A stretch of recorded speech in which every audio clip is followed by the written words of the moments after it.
Donc nous, on se retrouvait avec deux Russes. Ils ont des casquettes avec des clous dedans, des têtes de mort sur leurs t-shirts, ils écoutent des rappeurs russes. Je fais là, qu'est-ce que je fais là? Sachez que ce qui fera de vous votre avenir, c'est les gens que vous fréquentez. La Torah, elle fait pas d'un homme un homme. La Torah, déjà, sois un homme, et ensuite, après, tu deviendras un tzaddik, la Torah, elle fera de toi un tzaddik. T'as le bon Dieu, celui qui t'a créé, celui qui t'a formaté, te connaît par cœur, ça, c'est pas bon. Parce que si c'était bon, Hachem, il te le donnerait. Il a dit, s'il les m'aime, ils aimeront ce que j'aime. Et pour être dépressif, il n'y a rien besoin de faire. Tu te laisses aller. Tu es dans le canapé, tu penses à la guerre, tu penses à l'antisémitisme. Pour être quelqu'un de positif, pour être quelqu'un qui a de l'énergie, ça demande de faire du sport, ça demande plein de choses.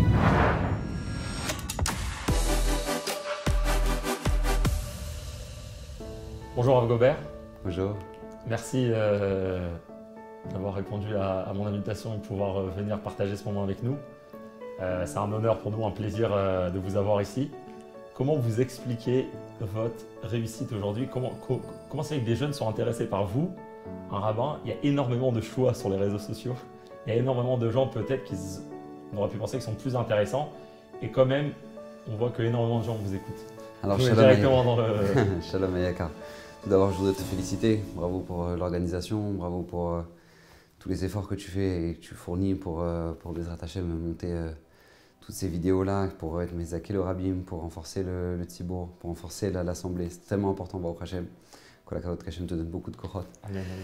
Alors, je vais te dire une chose. Il y a une règle. Il y a une règle qui est que, et c'est une règle dans tout, dans le judaïsme, c'est que nous, on fait notre part, Hashem, il fait le reste. Nous, on fait notre part, on prend notre téléphone, on fait une vidéo parce qu'on pense que ça peut apporter. On a une idée qui est importante pour nous et on pense que c'est important aussi pour le Tzibour, pour l'Assemblée. Donc du coup, on fait la vidéo et elle marchera pas. C'est déjà plus notre problème.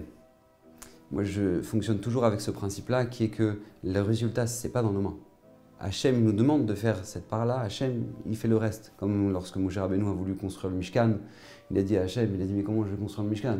Comment je vais construire la maison d'Hachem? La poutre, elle pèse des tonnes. Comment je devais moi-même le Mishkan? C'est marqué Ve'ukama Mishkan. C'est-à-dire que Moshe Rabbeinu, Hachem, il a dit, regarde, ce que tu peux faire, c'est quoi? C'est prendre la poutre. Tu peux saisir la poutre? Ok, alors ça, tu peux le faire. Le reste, je m'en charge. Moshe Rabbeinu, il a pris la poutre et après, il a levé la poutre. Après, Hachem, il a fait en sorte que le Mishkan, il se lève lui-même. Il ne savait pas comment faire la menorah. Comment je vais faire la menorah? Hachem me dit, tu peux prendre le bloc, tu peux le jeter dans le feu. Alors prends le bloc, jette-le dans le feu. Après, il sortira une menorah. C'est la même chose, c'est-à-dire que Hachem, il attend que nous, on fasse notre part. Et après, le résultat, c'est pas dans nos mains. Alors par contre, ce qui est important, c'est que notre part, bien la faire. Ça, c'est très important. Et je pense que le point qui est principal, qui est essentiel dans justement la diffusion de la Torah, c'est avant tout la Havat Israël. Aimer le Ham Israël. On n'est pas là pour donner des leçons aux gens. On n'est pas là pour leur dire, voilà, vous faites mal, vous êtes plantés, il y aura l'Anguéinam, il y aura l'enfer. On n'est pas là pour ça.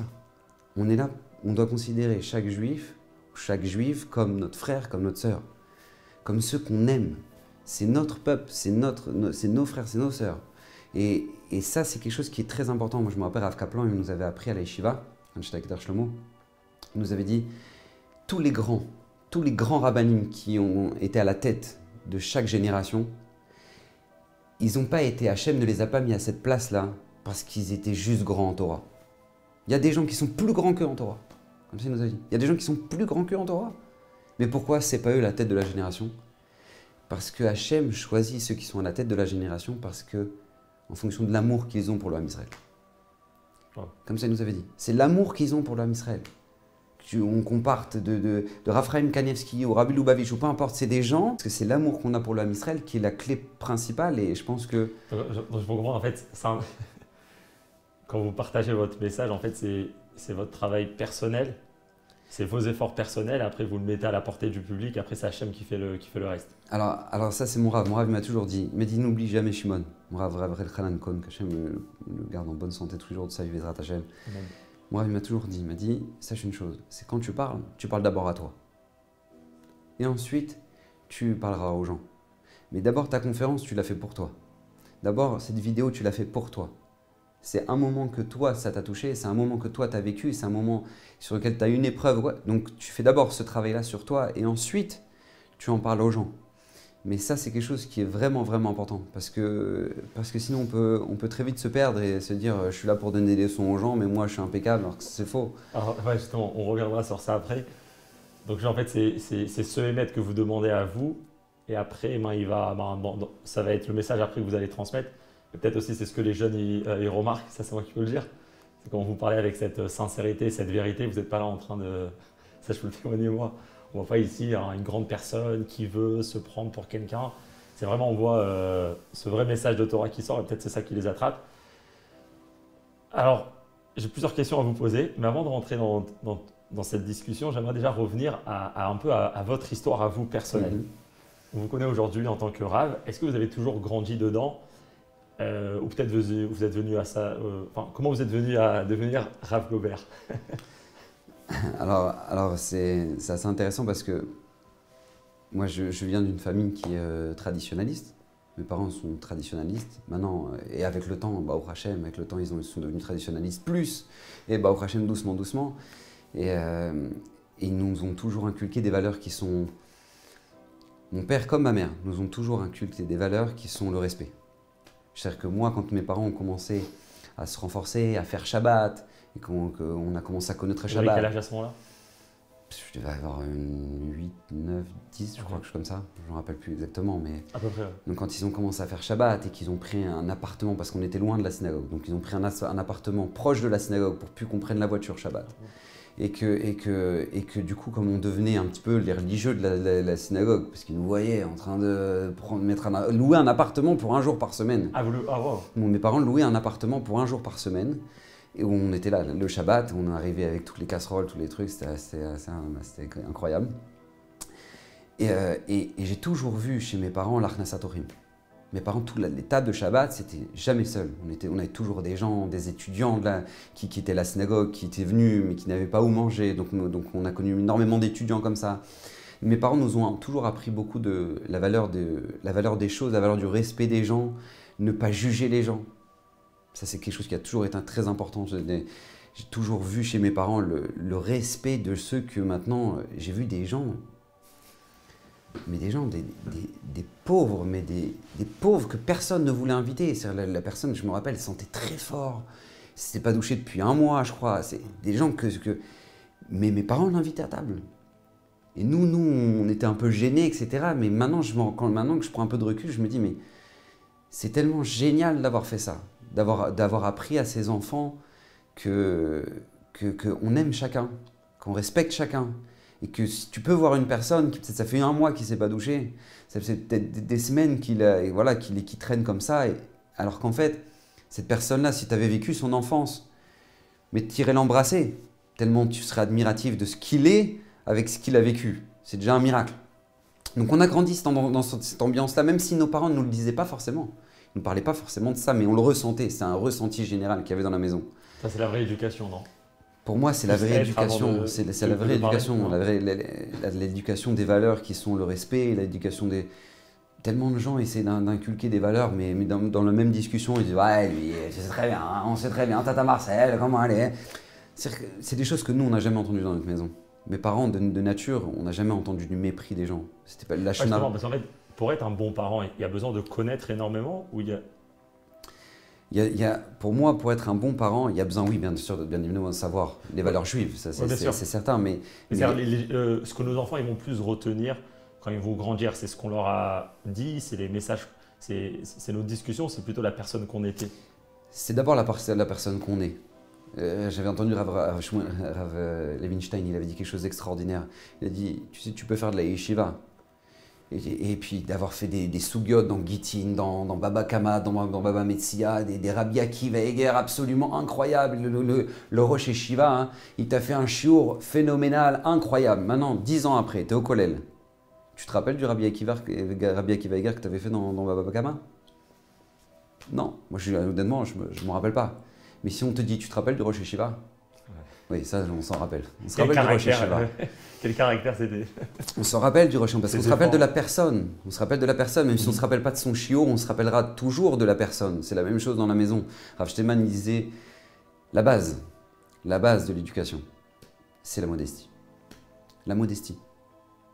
j'ai fait une erreur, je sais me remettre en question devant nos enfants. On a fait des erreurs. On a fait des erreurs. Savoir dire à son enfant, je m'excuse mon fils, je t'ai mal jugé, je pensais que... Pardon. Savoir dire à son enfant, pardon. Même un petit enfant? Pardon? Même un petit enfant. C'est lui faire gagner des kilomètres, des années de Shalom Bayit. De Shalom Bayit. De Shalom Bayit. Parce que quand il a vu son père qui est capable de dire pardon, pardon à maman, pardon parce qu'il s'est trompé, parce que, et pas dire pardon à son enfant, pardon, je pensais pas, j'avais pas compris. C'est quelque chose qui est énorme. Et bah, au Hachem, j'ai eu de la chance d'avoir des parents qui sont des exemples de modestie. Des exemples de modestie qui sont absolument incroyables. C'est-à-dire des gens qui peuvent s'effacer complètement pour faire du bien aux autres. C'est une vraie maison. Et pour moi, c'est une vraie maison pratiquante. Alors voilà, même si à l'époque, ils n'étaient pas encore très pratiquants. Mon père, je donne un exemple très simple, mais mon père, il n'étudiait pas la semaine.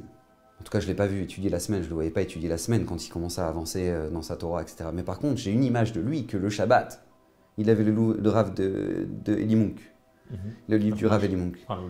Voilà, il avait, et j'ai le souvenir de moi, je me réveillais la sieste de Shabbat et je voyais mon père en train d'étudier. C'est-à-dire que je sentais que la semaine, il n'avait pas eu le temps parce qu'il est médecin, mais c'est pas parce que j'ai pas eu le temps que du coup, je passe mon Shabbat à écraser l'oreiller, et voilà, pas du tout. Déjà, ça a toujours été un lève-tôt, mais en plus de ça, on le voyait, dès qu'il pouvait lire la sidra de la semaine, c'était ça qu'il y avait dans la synagogue, etc. Il lisait, il est toujours comme ça. Et bah, au Hachem, c'est ça qui, pour moi, c'était des exemples incroyables. Donc du coup, on a grandi comme ça, j'ai avancé... Et tu étais dans une école juive à cette époque? Pas du tout. Ah, t'étais pas... J'ai jamais été en école juive. Je sais pas ce que c'est qu'une école juive. C'est-à-dire que mes parents, par contre, quel mérite incroyable ils ont, c'est qu'ils se sont toujours battus pour le Shabbat. Gardé pour qu'on garde le Shabbat. Donc en fait, ils se battaient pas avec les directeurs pour que j'aille pas à l'école le Shabbat. Donc j'allais pas à l'école le Shabbat. Et quand on a eu un nouveau directeur, quand j'étais au collège, on a eu un nouveau directeur qui n'a pu accepter que je vienne pas Shabbat, ils m'ont changé de lycée. Ah ouais. Juste pour ça. Donc ils m'ont changé. Toi aussi, vous aussi vous étiez dans cet état de... Tu peux me tutoyer, il n'y a aucun problème. Non, tu me tutoyer. Ok, très bien. Toi aussi, tu étais dans cet état de garder Shabbat. Tu voulais le faire.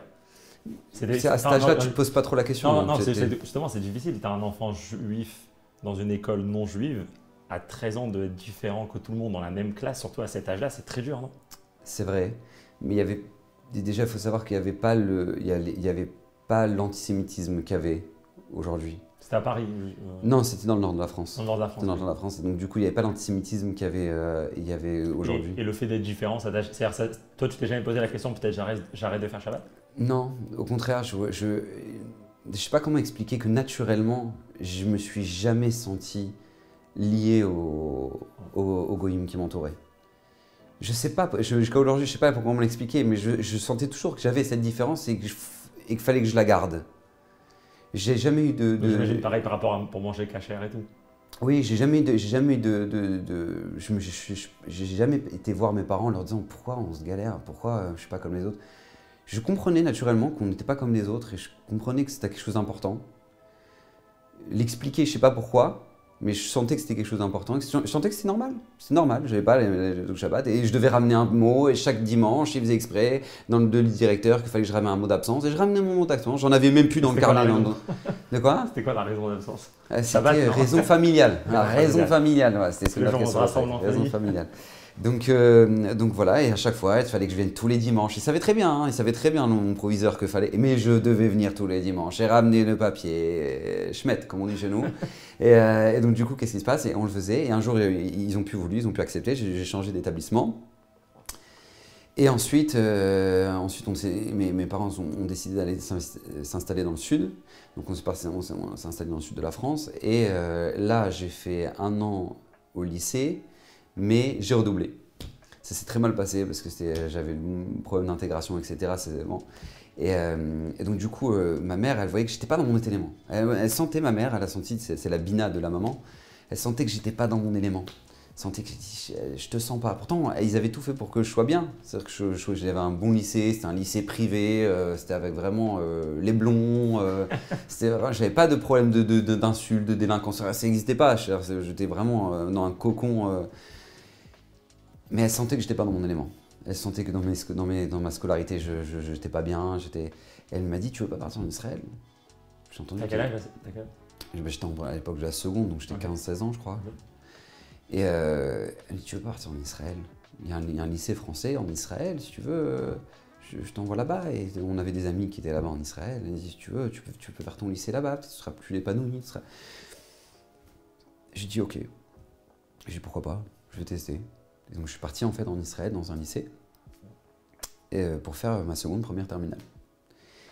Et en fait, mes parents m'ont dit, on veut que tu partes là-bas, mais à la condition c'est que tu sois en fait c'était un grand campus en fait, le lycée c'était un très grand campus en Israël, à Jérusalem. Et en fait là-bas il y avait comme des espèces de bâtiments, chaque bâtiment, comme c'était un campus donc on avait un bâtiment, il y avait des bâtiments des Shomrei Mitzvot, ceux qui gardent les mitzvot. Et il y avait des bâtiments de ceux qui gardent pas les mitzvot.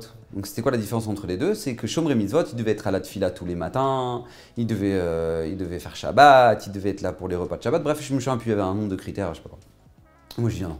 Je sais pas, pleine crise d'adolescence, tu vas venir à Shomrei Mitzvot, faire ta tefila tous les matins, Juste pour comprendre, c'est quoi ton image du religieux à cette époque? J'ai pas d'image du religieux, mais c'était sympa la synagogue le Shabbat. Sympa la synagogue quand le dimanche matin, quand on demande de venir compléter le minyan, pourquoi pas. Mais voilà, pas plus que ça quoi. Voilà, pourquoi je vais commencer à rajouter plus alors que je suis bien comme je suis. Je voulais pas de... Et donc du coup j'ai dit à mes parents non, oh non, pas ça. Ma mère a dit si, quand même c'est important. Je dis non, pas ça, je peux pas. Je veux être avec des Français, juifs et tout français, c'est déjà bien, déjà pour moi, c'est déjà un passage. Déjà, tu passes de l'école goy à l'école juive, c'est déjà très bien, je serai avec des juifs, et t'inquiète pas, si tu veux aller dessus là, j'irai dessus là. Bon, ma mère, elle me dit ok. Mes parents, ils me disent ok. Mais ils gardent un œil. Et ils ont bien fait de garder un œil, parce qu'en fait, tout simplement, quand je suis arrivé là-bas, avec le ministère de l'intégration d'Israël, je me retrouve là-bas, en fait, pas du tout avec des Français. Parce qu'ils avaient décidé, pour l'intégration des Français, de les mettre dans des bâtiments avec des Israéliens. Pour l'intégration, pour parler hébreu plus vite, etc. Donc on était avant, il y avait un bâtiment de Shomrei Mitzvot, un bâtiment de ceux qui ne sont pas Shomrei Mitzvot mais français, et un bâtiment d'Israéliens. Des bâtiments d'Israéliens. Et nous, ils ont décidé de nous mettre avec des Israéliens, de nous mélanger. Donc on était deux, il y avait 2 Israéliens par chambre et 2 Français. Mais sauf qu'en fait, on ne s'est pas du tout retrouvé avec des Israéliens, on s'est retrouvé avec des Russes.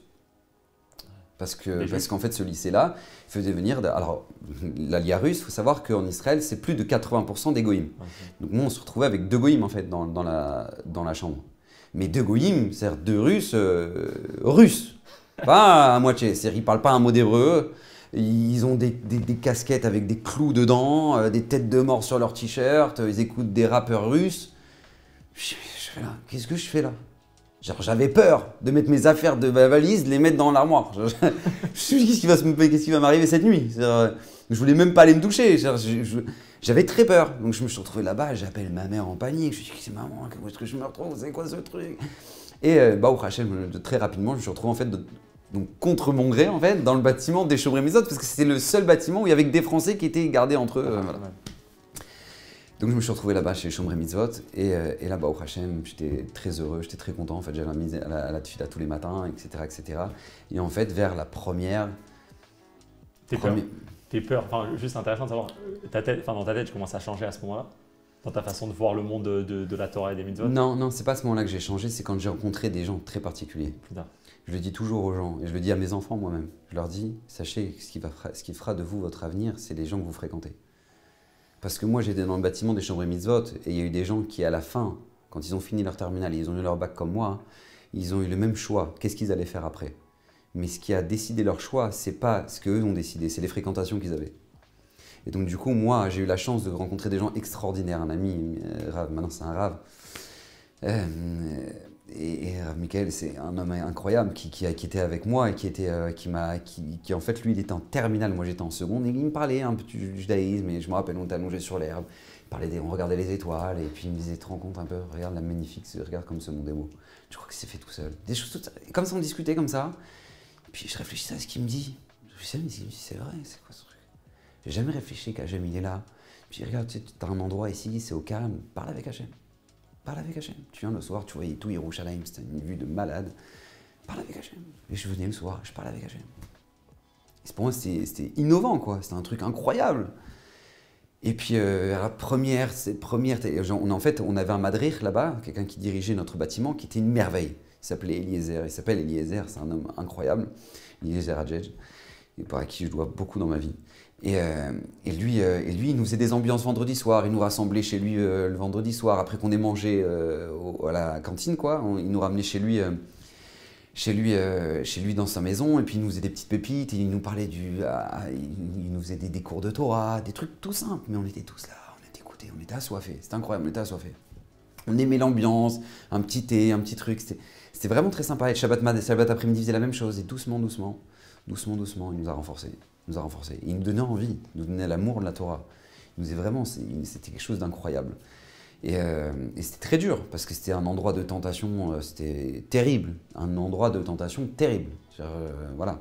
Mais Baruch Hashem, ça nous a renforcés. C'est justement aussi, c'est à la fois ces paroles de Torah qui m'ont renforcé, et c'est à la fois la dépravation qu'il y avait qui m'a renforcé. C'est les deux en fait qui m'ont renforcé, et qui ont fait que du coup, envers première terminale, j'ai commencé vraiment à faire ma tchouva, quoi. Ah, c'est intéressant parce que beaucoup de gens, des fois, ils font tchouva parce qu'ils sont misérables dans leur vie. Tu sais, souvent, genre, quelqu'un, il a eu une grande épreuve et dit bon, c'est le moment de penser à Dieu. Toi, tu as l'air que tu étais bien dans ta vie. En fait, enfin, ce qu'il y a de beau, c'est que la Torah, elle est belle. Donc, t'as pas besoin, la Torah, c'est très bien.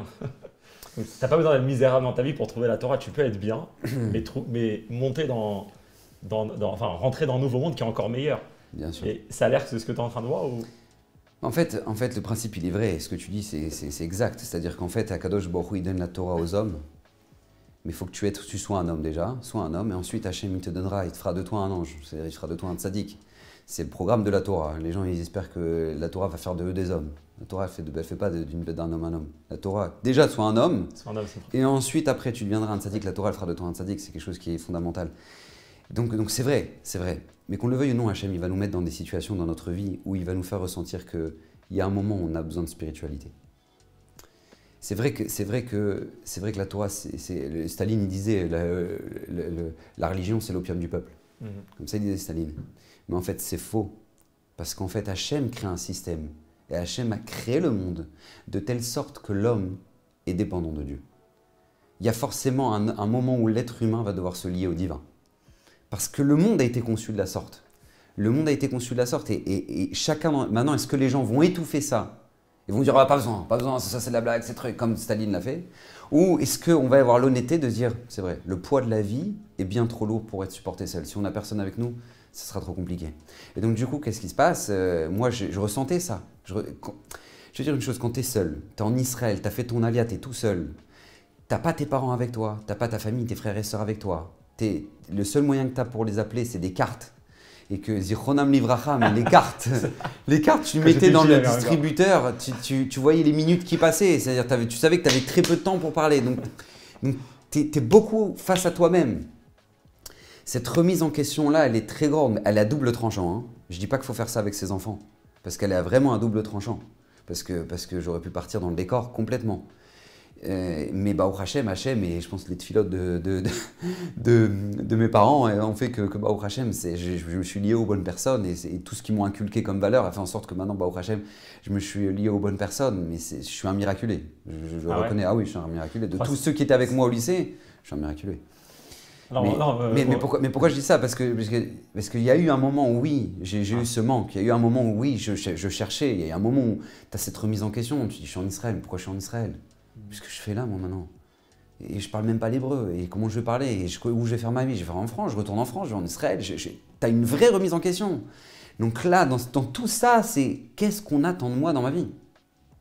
Et là, Baruch Hashem, j'ai eu la chance qu'Hachem, dans sa miséricorde infinie, m'a mis les bonnes personnes qui m'ont conseillé. Et parce que toute personne qui souhaite avancer, comme ça le dit la Gemara dans Yoma, elle dit tout celui qui veut se purifier, Akadosh Baruch Hu fait en sorte qu'on va se purifier et qui va l'aider. Et je le vois, je l'ai vu concrètement dans ma vie. Il m'a fait rencontrer les bonnes personnes qui m'ont... Non, juste pour dire, parce que tu as dit c'est à double tranchant. Et c'est vrai que peut-être les tentations de l'autre monde sont beaucoup plus attirantes que les tentations. La Torah, c'est une tentation. Déjà. Et ce qui est intéressant, c'est que tu dis que c'est un miracle. Mais aujourd'hui, Baruch Hashem, dans ton travail, tu arrives à ramener ce plaisir et cette énergie. C'est ces jeunes qui se trouvent dans cette situation de faire le choix. C'est-à-dire, tu arrives à rendre la Torah encore peut-être plus tentative que les autres tentations. Parce qu'en fait, moi, j'ai vécu ce moment-là. Je l'ai vécu, moi, dans ma vie. Ce moment où maintenant, tu as les tentations avec les Russes, complètement dépravés, aucune valeur dans rien, qui sont là, qui draguent les petits Français, parce qu'ils voient qu'en plus, on a un peu d'argent, on a un peu de trucs. Donc, du coup, tu as ça. Et d'un autre côté, tu as les valeurs, tu as de la Torah, tu as un équilibre. Tu dis, je ne suis pas venu ici pour ça. Donc j'ai eu cette... Et Baruch Hashem, Hashem, encore une fois, m'a mis les bonnes personnes qui ont su me dire les bons mots au bon moment. Et donc du coup, j'ai compris ce qui m'a permis de me renforcer, d'avancer. Et je pense que j'essaye, je ne dis pas que je sais le faire, mais j'essaye au maximum de faire comprendre qu'on a un véritable cadeau, qui est notre Torah, c'est un cadeau, c'est pas un poids. Il y a ce fameux machal qui dit le Magid Miduvno qui est tellement extraordinaire. Le Gaon de Vilna, il a dit c'est du roi HaKodesh ce machal, cet exemple-là. C'est celui le diamantaire. Le diamantaire, il arrive à l'hôtel avec ses valises de diamants.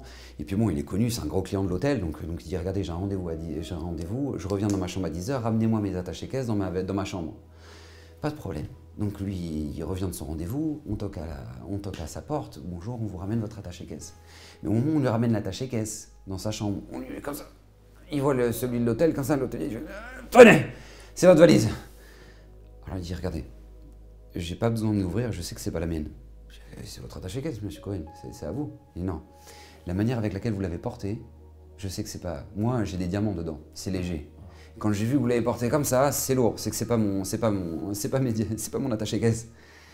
Et il dit Magid Miduvno, c'est exactement la même chose. Les gens, ils pensent qu'ils vont ramener leur mitzvot après 120 ans. Ils vont ramener j'aime, tiens. J'ai essayé de faire mon minyan tous les matins, j'ai essayé de respecter mes parents, j'ai essayé de garder mes yeux. Je me dis, regarde, je sais pas ce que tu as fait, mais ça, c'est pas ma Torah. Oh, c'est trop ça. C'est pas ma Torah. Parce que ma Torah, elle est belle, ma Torah, elle est légère. Ma Torah, c'est pas un poids, c'est un cadeau. Et ça, c'est ce que j'essaie de faire ressentir aux gens au maximum. Comprendre que c'est un cadeau, c'est pas un poids, c'est un vrai cadeau qu'Hachem nous a donné. Et combien on doit se renforcer dans ce domaine-là, combien on doit se renforcer là-dedans, et combien j'essaye de transmettre ce... Et je dis pas, des fois je tombe, des fois je fais des erreurs, de peut-être porter un jugement, ou peut-être... mais j'essaie au maximum, et je prie Hachem, je demande à Hachem tout le temps, dans mes tfilotes, que Kadosh Baruch Hu me donne les bonnes paroles pour pouvoir que Bezrat Hachem, c'est une bonne portée, que ça vexe personne, et qu'au contraire, donner une belle image. Parce que sa Torah est belle. Donc si moi je suis son représentant, j'ai le devoir d'être le meilleur commercial possible. Ouais, donc en fait c'est ça ton message, c'est de montrer la beauté qu'il y a dans chaque mitzvah. Dans chaque mitzvah, dans l'étude de la Torah, dans une vie juive. C'est-à-dire dans une vie juive, c'est un vrai cadeau qu'Hachem nous a donné. On n'a même pas idée. C'est-à-dire que maintenant on se rend compte que les goïms cherchent à imiter nos valeurs.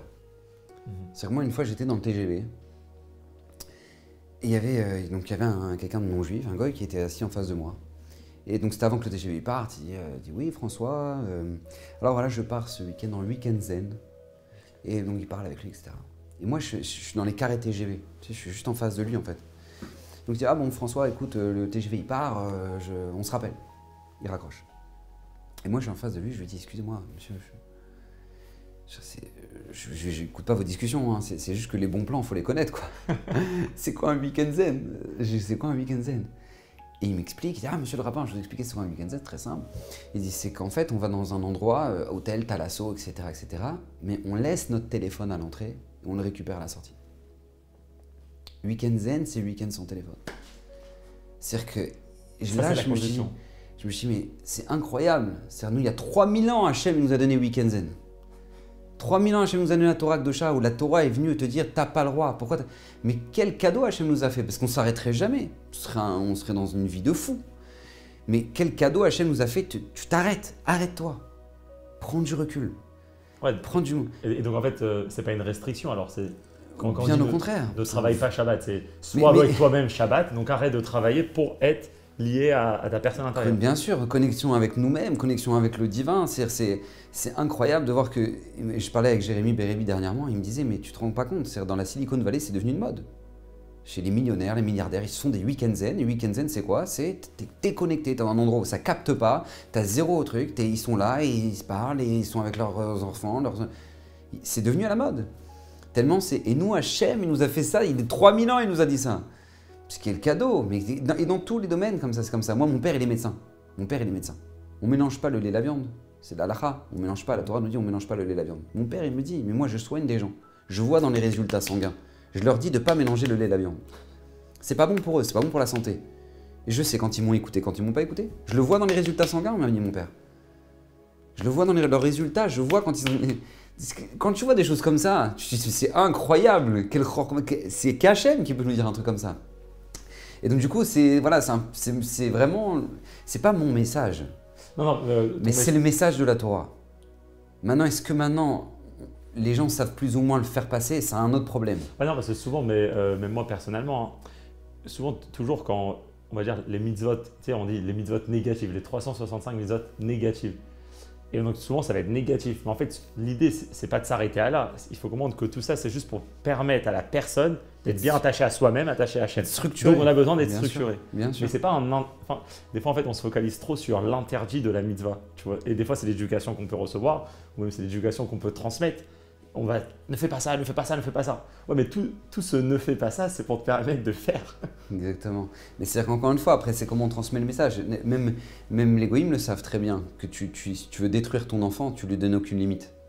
C'est pas parce que tu as donné à un enfant aucune limite que ce sera quelqu'un d'équilibré, bien au contraire. Les plus grands déséquilibrés sont des enfants qui maintenant n'ont eu aucune limite et à qui tout était permis et tout était accessible.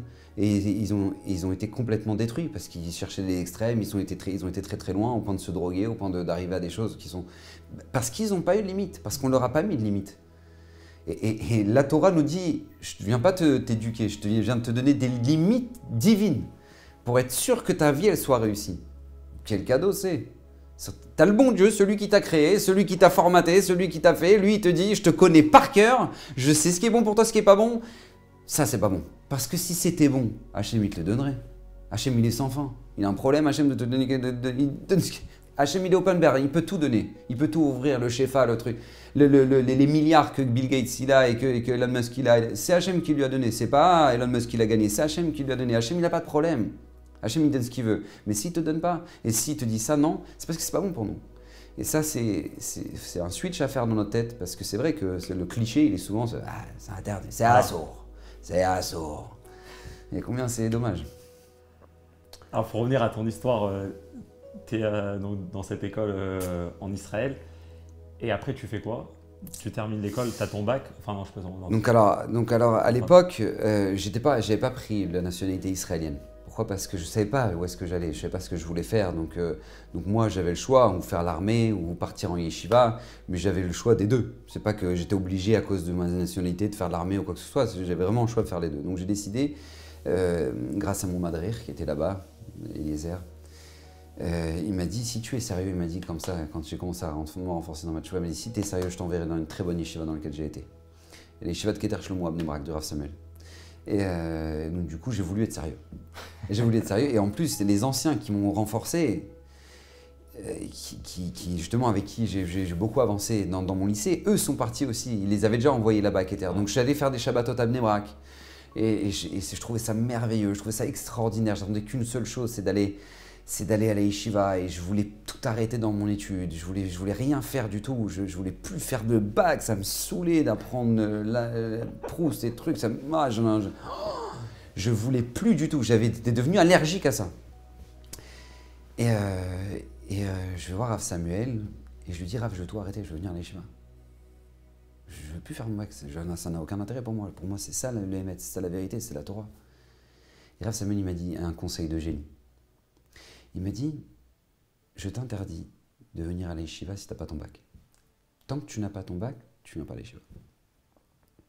Je lui dis, pourquoi vous me faites ça? Pourquoi?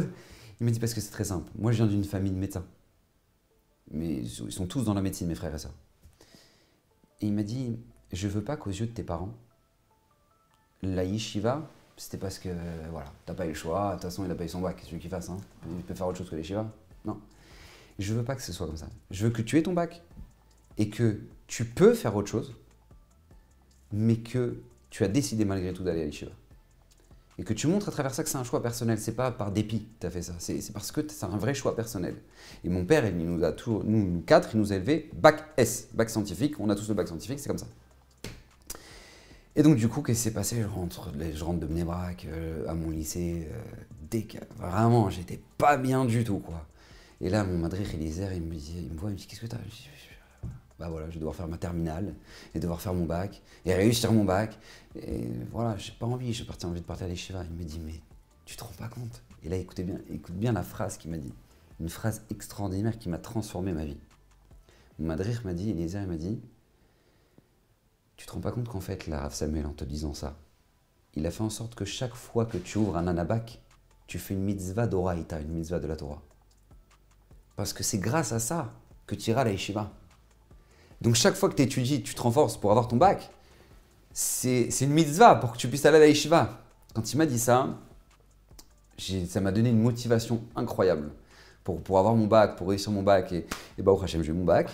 Et quand j'ai eu mon bac, j'ai annoncé à mon père, j'ai appelé tout de suite. Donc déjà, quand je suis parti voir les résultats du bac à Tel Aviv, la première chose que j'ai fait, j'ai pris un bus pour aller à Bnei Brak. Je suis parti annoncer à Rav Samuel. Je revois cette image-là de Rav Samuel au fond du Beit Midrash et qui me regarde, il me dit c'est bon. Et il était en train de faire Mincha. Il me dit c'est bon comme ça. Et je lui dis oui. Il me dit bah, Hachem, t'es heureux, va au Hachem. Je n'oublierai jamais cette image-là. Et j'appelle mon père et je lui dis voilà, bah, j'ai eu mon bac. Et là, mon père il me dit une phrase que j'oublierai jamais. Il m'a dit mon fils, regarde, tu as fait jusqu'au bac ce que je t'ai demandé de faire. Maintenant, c'est à toi de faire ce que tu as envie de faire. Et bah, au Hachem, il m'a soutenu dans. Mes parents m'ont soutenu dans cette démarche de la yeshiva. Et bah, au Hachem, j'ai fait la yeshiva. Je voulais juste faire un an, moi. Je voulais juste découvrir la Torah, mais j'ai pris pour perpète. et donc, du coup, j'ai trouvé ça tellement merveilleux. J'ai fait un an d'yeshiva, 2 ans d'yeshiva. Après, bah, au Hachem, 3 ans d'yeshiva. Au bout de 3 ans et demi, j'ai fait les shidurim. J'ai découvert au Hachem, ma femme. Ma kala, qu'Hachem la bénisse, ça devait à Mesrim. Et donc j'annonce à mes parents que je vais me marier. Mes parents médecins, que je leur annonce que je suis barreau et et que maintenant je vais me marier. Mes parents ont toujours été cohérents. Mes parents sont des gens qui sont cohérents. C'est-à-dire si on t'a dit oui pour être barreau et shiva, on ne peut pas maintenant te dire pourquoi tu n'es pas médecin. C'est incohérent de dire une chose pareille. Donc du coup, qu'est-ce qui se passe? Il se dit, mais comment tu vas vivre? De quoi ils vivent? Je lui dis, ne vous inquiétez pas, je finirai rabbin. Comme ça, je leur ai dit, je finirai rabbin. Je ne savais pas du tout mais je leur disais, je finirai rabbin. Ils m'ont dit, bon, ok, on te fait confiance, tu vas vivre comment? Où tu vas vivre? Je dis, t'inquiète pas, moi, il me faut un appartement de 20 mètres carrés, ça me va très bien, je n'ai pas besoin de plus, va au Hachem. Et là, mon père me manque et mes parents me disent ok, d'accord, ok. Donc au Hachem, je me marie avec ma femme. Et lorsque je me marie avec mon épouse, mon père me dit à la fin du mariage, il me dit tu veux que je te dise quelque chose, Shimon? Je lui dis oui. Il me dit je pensais que tu étais fou. Mais quand j'ai rencontré Rav Samuel, j'ai compris que tu es entre bonnes mains. Comme ça, il m'a dit. Faire la démarche que tu fais, te marier, t'as rien, t'as truc. Je me dis, bon, voilà. Mais quand j'ai vu que j'ai rencontré la personnalité de Rav Samuel, j'ai compris que tu étais entre de bonnes mains. Et donc, du coup, il t'a pas dit ça pendant tes 3 ans à la yeshiva, il s'est retenu. Non, vraiment, il une a pas grandeur incroyable. Fort, bien sûr. En même temps, Rav Samuel, il nous a formés de manière incroyable. Hein. Rav Samuel, c'est un homme d'exception. C'est-à-dire que il nous a formés, il nous a dit, vous allez rentrer chez vous. Vous allez voir des choses qu'on ne fait pas à Bnei Brak. Vous allez voir peut-être vos parents qui vont ouvrir le frigo alors qu'il y a la lumière dedans. Il nous a dit, je vous interdis de dire quoi que ce soit. Parce que déjà, vous ne connaissez pas tous les décisionnaires, tous les poskim pour savoir est-ce que maintenant c'est vraiment interdit. Et par contre, si on vous demande de faire des choses que vous savez qu'on a étudié dans l'halakha que c'est un problème, alors vous leur dites avec le sourire que c'est un problème pour vous. Avec le sourire. Avec le sourire. Mais il nous a toujours appris que le respect, Samuel, toujours appris le respect, qu'il y a des gens qui ne savent pas et vos parents ne savent pas. Souvent, il y a cette confrontation et beaucoup, j'ai remarqué ça, beaucoup de gens qui font teshuva, souvent ils ont cette idée, si moi j'ai fait teshuva et c'est la vérité, donc cette vérité, il faut la donner à tout le monde et si je vois quelqu'un qui n'est pas dans ce chemin, je dois lui dire, Ça, c'est bien. Pour ça, Rav Samuel, il savait nous remettre en place. La yeshiva, il sait tout de suite nous remettre en place. Et pourquoi c'est pas bien si la Torah elle est vraie, tu le dis à quelqu'un de faire? Parce qu'on ne sait pas le faire, parce qu'on est maladroit. Et les maladroits, ils sont plus dangereux que les mal intentionnés. Parce que quelqu'un qui est mal intentionné, tu vois qu'il est mal intentionné. Il est vicieux, il est bizarre lui. Mais quelqu'un qui est maladroit, il ne se rend même pas compte qu'il fait du mal. Donc quand tu vois quelqu'un qui est mal intentionné et qui fait du mal, bah, tu vois que c'est quelqu'un qui est mal intentionné et il fait du mal. Mais quelqu'un qui est maladroit, il ne se rend même pas compte qu'il fait du mal. Il ne se rend même pas compte qu'il est en train de blesser quelqu'un, il ne se rend même pas compte qu'il est en train de donner des leçons à tout le monde, il ne se rend même pas compte que... Et il peut dégoûter des gens à la Torah que quelqu'un qui est mal intentionné. Quelqu'un qui est mal intentionné, tu dis, bon lui, il est bizarre, c'est un tordu, c'est un bizarre. Tu as compris que c'est un bizarre. Mais quelqu'un qui est mal intentionné, tu dis, ah ben les religieux, ils sont comme ça. C'est des fous. Alors qu'en fait, Donc on est bien clair, je pense que c'est un message qui est important. Quelqu'un qui fait teshuva, lui il fait teshuva, quelle relation il doit avoir avec sa famille? Aussi de leur partager tout ce qu'il a étudié, de leur dire de faire tout ce que lui il a pratiqué? déjà de ne pas les saouler. De pas les saouler. Déjà, la première chose, c'est de ne pas les saouler. Tu n'es pas là pour les saouler, leur donner des leçons. Parce que c'est très compliqué. Tu as des parents, ça fait 40 ans, 50 ans qu'ils ont construit leur vie. Tu arrives et tu leur dis, vous n'avez rien compris. Qui tu es, moi, pour commencer à dire qu'ils n'ont rien compris? Comment toi, tu peux arriver avec l'expérience qu'eux, ils ont, avec l'enfance qu'ils ont eue, avec les épreuves qu'ils ont eues, mais si tu comprenais 1/5 de ce qu'ils ont eu, tu leur embrasserais les pieds à tes parents. Donc toi, tu arrives, tu dis, vous êtes à côté de la plaque, Shabbat. Mais tu sais même pas ce qu'ils ont vécu. Donc déjà, on peut pas, on n'est pas là pour les saouler, on n'est pas là pour les juger. On est là pour leur transmettre de l'amour. Et leur transmettre du respect. C'est la base de la base. Ça, c'est le devoir, transmettre du respect. C'est le devoir, transmettre de l'amour, transmettre du respect. Rav Kahneman, Rosh Yeshiva de Ponyovitch, il a dit pour moi, c'est l'histoire la plus extraordinaire que je connaisse de ma vie. Rav Kahneman, quand il était à la Yeshiva, une des choses qu'il a fait, c'est pas seulement l'Yeshiva de Ponyovitch, mais c'est l'orphelinat de Ponyovitch, où on sait que Rav Kahneman, l'histoire de Shema Israël. Voilà, il allait faire le tour de tous les orphelinats, il leur faisait Shema Israël, il récupérait les enfants juifs après la Shoah dans les pas dans les orphelinats, dans les couvents. Dans les couvents, il allait les chercher. Il les ramenait à Bnei Brak, il avait fait un orphelinat. Et tous les matins, Rav Kahneman, il allait voir ces orphelins de la Shoah, et puis il leur donnait de l'attention. Il remettait les petites payeuses du petit Yosef, il remettait la chemise du petit David, et le col du petit Moshe. Et à chacun, il donnait un signe d'attention. Et un jour, un proche lui a dit, mais Rav, pourquoi vous leur envoyez pas un peu de Rizou, Torah, un peu... Vous êtes le Rosh Yeshiva, quoi, parlez un peu de... Et il a dit une phrase extraordinaire qu'on ne doit jamais oublier. Il a dit, s'ils m'aiment, ils aimeront ce que j'aime. Cette phrase, elle est extraordinaire. S'ils m'aiment, ils aimeront ce que j'aime. Mais cette phrase, elle est fondamentale pour des parents. Fondamentale pour des parents. Les parents, ils sont tellement soucieux que l'enfant il soit à la bonne page dans le Patar Eliaou au moment où ils font la tefila. Mais sois soucieux qu'il t'aime déjà. Est-ce que ton fils il t'aime ou il te déteste dans son cœur? Combien d'enfants qui détestent leurs parents parce qu'ils ont du mépris de leurs parents, parce qu'ils ont... Avant de te soucier qu'il soit dans la bonne page dans le Patar Eliaou, soucie-toi déjà que ton enfant il t'aime. Soucie-toi que tu as une bonne relation avec lui. Ouais, donc là, en fait, c'est le même rôle même des parents envers les enfants. C'est le rôle des parents envers les enfants, mais c'est le rôle aussi, quand on fait tchouva, des enfants vers les parents. Tu veux que tes parents ils se renforcent et que tu veux que tes parents ils aiment ce que toi tu aimes. Alors fais en sorte qu'ils t'aiment déjà. Parce que si t'es insupportable à la maison, et si t'es insupportable quand maintenant ils t'appellent, et quand maintenant ils t'organisent un Shabbat, tu fais le lourd, et ça, et tout, et tu as acheté ça où, et c'est, et truc. Je dis pas que maintenant il faut être laxiste, parce qu'on a des valeurs, mais je dis juste que ça se fait avec le respect. Ça doit se faire avec le respect. Si toi c'est compliqué pour toi d'aller chez tes parents parce que tu sais que maintenant c'est pas la même cache-route que toi, c'est pas la même... alors fais-les venir chez toi. Mais fais en sorte que ce soit agréable. Et fais en sorte que ce soit sans jugement. Parce que si tu veux qu'ils aiment ce que toi tu aimes, alors fais en sorte qu'ils t'aiment. Ouais. Si tu avais dit en fait ton rêve d'aller faire le bac pour...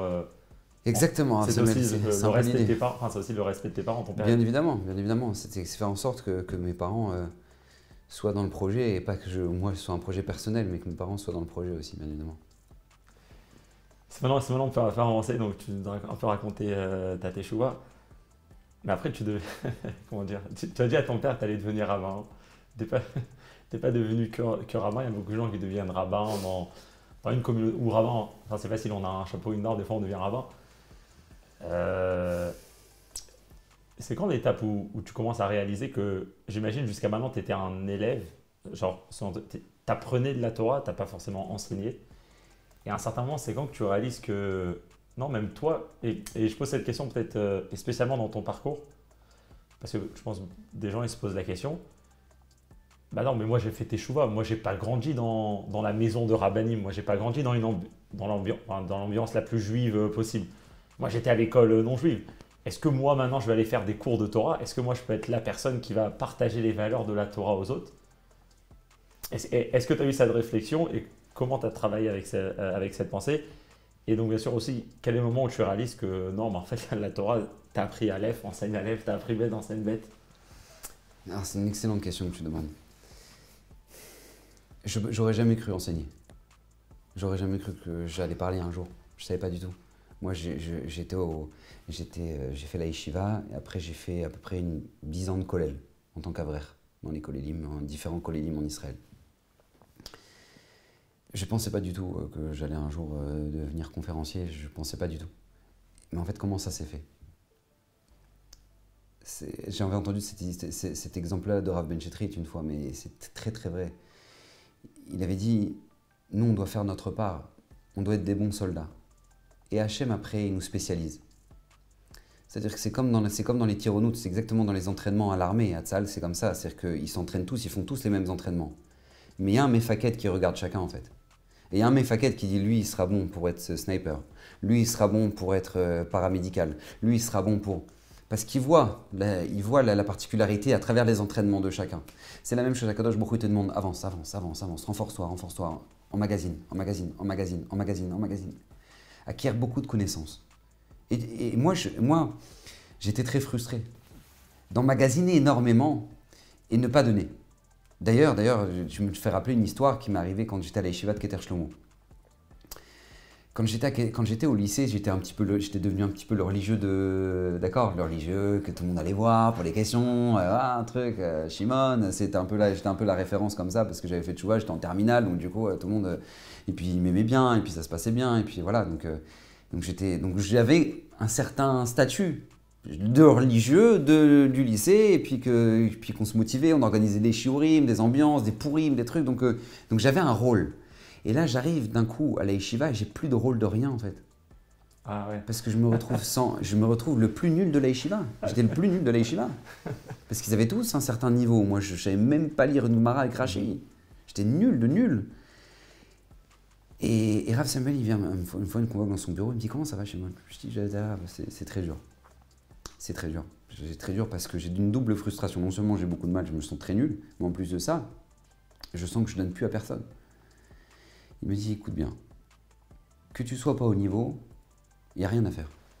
Parce que de toute façon, je ne vais pas retarder la yeshiva pour toi. Il m'a dit comme ça. Mais par contre, il a fait quelque chose que j'oublierai jamais. C'est qu'il me payait des rabbanim qui venaient étudier avec moi. J'avais des avrechim, pas juste des bachorim, des avrechim d'un certain niveau, qui venaient avec moi et qui étudiaient avec moi et qui me formaient, qui prenaient chaque rachi, parce qu'ils savaient que j'étais pas au niveau. Et grâce à ça, et moi je me rendais même pas compte, je me dis bon, Keter Shlomo c'est comme ça, ceux qui sont un peu faibles on les aide, mais je me rendais même pas compte qu'en fait l'aide que Rav Samuel, combien il avait investi sur moi, mais toujours comme dans toute sa grandeur, dans la discrétion quoi. Et il m'a dit par rapport au fait que maintenant tu as la frustration que tu donnes pas aux autres, sois patient, parce que pour l'instant tu as besoin de te construire, tu as besoin d'être ce que tu dois devenir, et ensuite un jour tu donneras. Mais sois patient, et de la patience. Et je l'ai écouté. Et j'étais dans les kollelim, mais pendant des années, presque 10 ans de kollel, je ne donnais pas de cours, je ne donnais rien du tout. Et jusqu'au jour où, effectivement, Akadosh Baruch Hu, il est venu me chercher. Et comment il est venu me chercher? En fait, c'était un Shabbat à Ashdod, où en fait, on est parti passer Shabbat chez de la famille de ma femme. Et en fait, cette famille-là, c'est un cousin et une cousine de ma femme qui ont fait tchouva grâce à Rav David Huitou de Ashdod. Et donc du coup, on s'est dit, bon, comme maintenant ils sont devenus religieux, donc on peut aller manger chez eux. Avant, on n'allait pas parce qu'on ne savait pas, mais... Donc on est parti Shabbat et j'ai rencontré le Rav David Huitou. Et donc moi, j'étais avraire, classique, l'avraire classique. Lui, maintenant, dans sa keïla, il donne beaucoup de kavod aux avrechim. Quelque chose sur lequel il donne beaucoup d'importance. Quand un avraire, un ben Torah, il monte à la Torah, tout le monde se lève. C'est une règle dans sa Beta Knesset.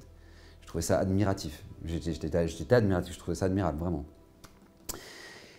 Et on arrive à Seuda Shlishit et Rav Huitou me dit comme ça, moi il prend pas la parole à Seuda Shlishit, il dit voilà, et donc il demande toujours à des gens de préparer un Dvar Torah, et là il dit, on a un Ben Torah, t'es obligé de parler. C'est pas possible qu'un Ben Torah, il a rien à dire. C'est son principe. C'est obligé que tu aies de la Torah, donc tu t'enseignes la Torah. Donc je dis ok. Donc moi je me retrouve devant, je sais pas moi, 60, 70 personnes à devoir prendre la parole. Je me rappelle, c'était sur un Dvar Torah sur Tisha B'Av. Je me rappelle, j'oublierai pas, je crois que c'était, je sais pas, c'était le Shabbat juste avant, le Shabbat Chazon, je crois, c'était juste avant. Bref, c'est... Et donc du coup je suis là, donc là, je suis à Shabbat Tisha B'Av, et je commence à prendre la parole, je parle. Et il me dit, j'aime beaucoup comment tu parles. J'apprécie beaucoup comment tu parles. Et ça plaît aux gens. Et il me dit, je me souviens plus si c'était la première fois, le premier Shabbat qu'on avait fait chez eux, ou le deuxième Shabbat que j'avais fait chez eux, je me souviens plus très bien. Mais en tout cas, il m'a dit, regarde, moi tous les mercredis, j'ai un cours pour les jeunes. Et je suis dépassé, je ne peux pas tout faire. Donc je te demande, est-ce que tu veux prendre le cours pour les jeunes? Est-ce que tu veux t'occuper du cours tous les mercredis soirs des jeunes? Ah, il repère ton talent sur place? Tout de suite. C'est fort. Donc je dis, ouais, vraiment, c'est un vrai recette qu'il m'a fait. C'est grâce à lui que je me suis vraiment lancé. Donc il me dit, donc je dis d'accord.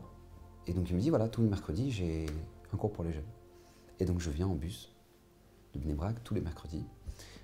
Donc des fois il y avait 4 jeunes, des fois il y avait 3 jeunes, des fois il y avait 20, des fois il y avait 40, des fois il y avait 60, des fois c'était plein à craquer.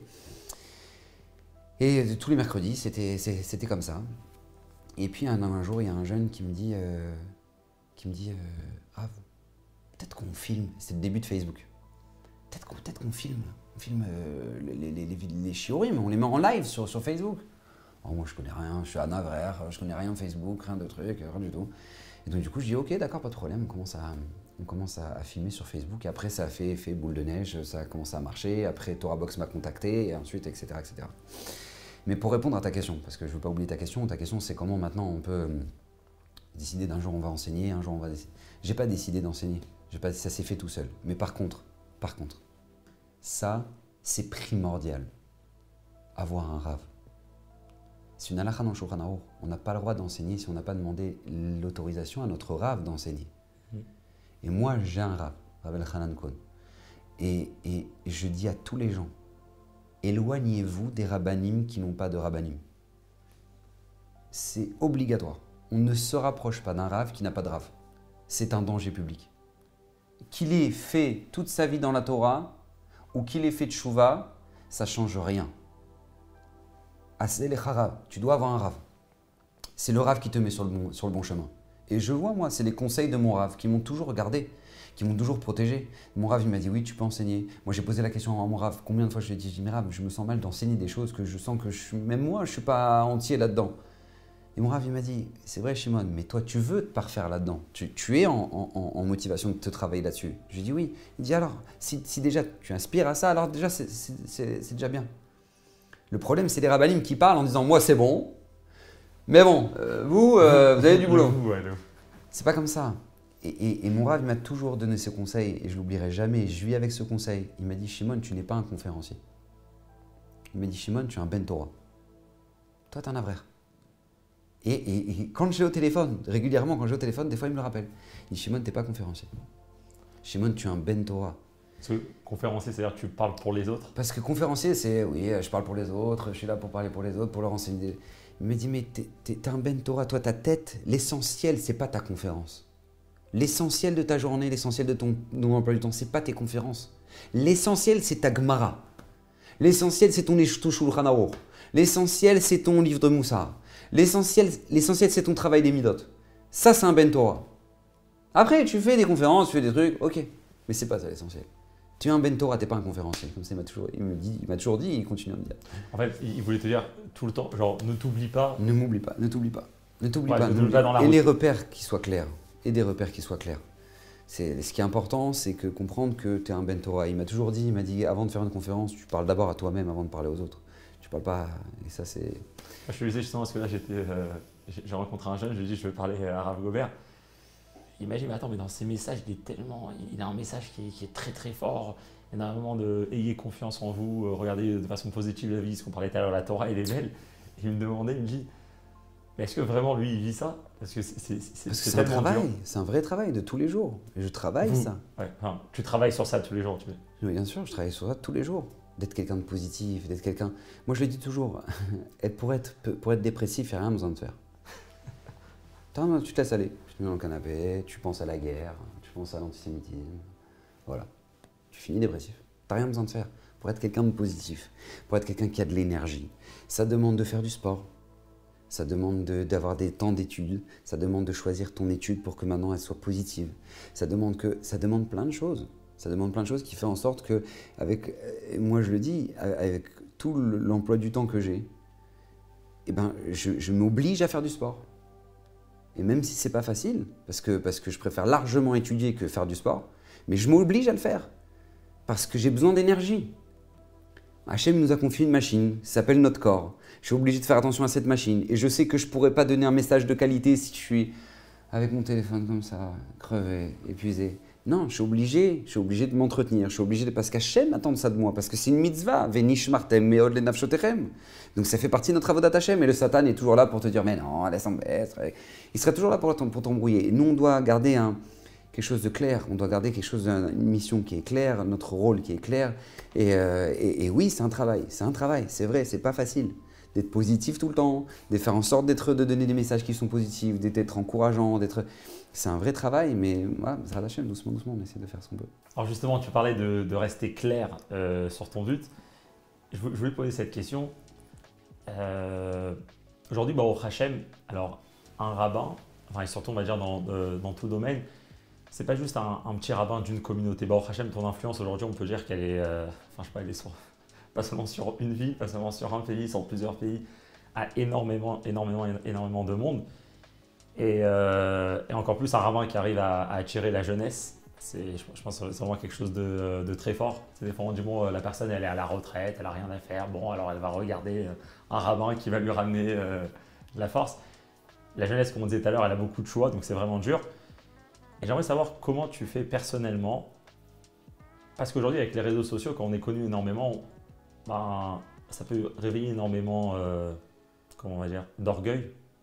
C'est-à-dire, ah ben en fait moi je suis quelqu'un que beaucoup de gens aiment, regarde tous les messages que je reçois, regarde tous les likes, regarde tous les cœurs sur Instagram. Regarde toute cette force que je suis en train de recevoir, quelque chose qui n'est pas du tout bon, et même si tu peux nous parler de ça peut-être, pour le bien-être d'une personne et surtout pour qu'une personne puisse grandir.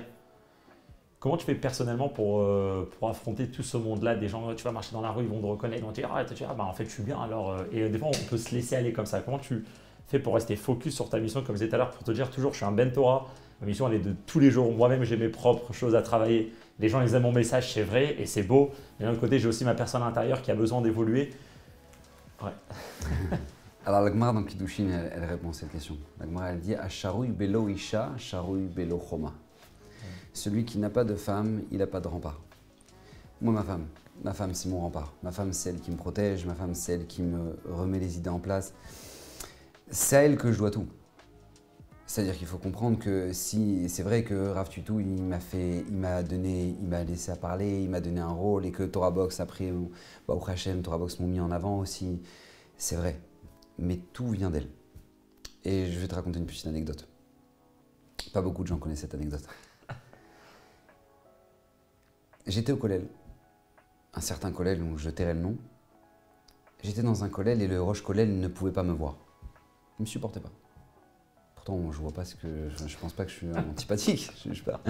Ça va, jusqu'à maintenant, ça va. Jusqu'à maintenant, ça va. Mais il ne me supportait pas. Il avait un problème avec moi. Je ne sais pas ce qu'il avait comme problème avec moi, mais il était toujours dans le mépris, Et il y avait là-bas, j'avais ma chavruta, mon compagnon d'études, qui était probablement le meilleur du collège. Une merveille. Et donc moi, ce roche collège là, il avait un sérieux problème avec moi. Et je le ressentais. Il y avait du mépris dans plein de choses qu'il faisait. Et un jour, il a fait vraiment quelque chose il a vraiment poussé, quoi. Un tel mépris que je suis rentré chez moi et j'ai dit à ma femme, je dis mais qu'est-ce que je lui ai fait? Qu'est-ce que je lui ai fait pour qu'il me parle comme ça, pour que... Je comprends pas. Pourquoi... Et ma femme, elle m'a dit quelque chose de génial. Elle m'a dit, tu sais, cet homme-là, il ne mérite pas que tu étudies dans son collège. Il ne mérite pas. Tu arrêtes. Elle m'a dit, tu n'y retournes plus. Elle m'a dit, je vais travailler, et tu étudies ce que tu veux. Comme ça m'a dit ma femme. Et vraiment, je te dis ça.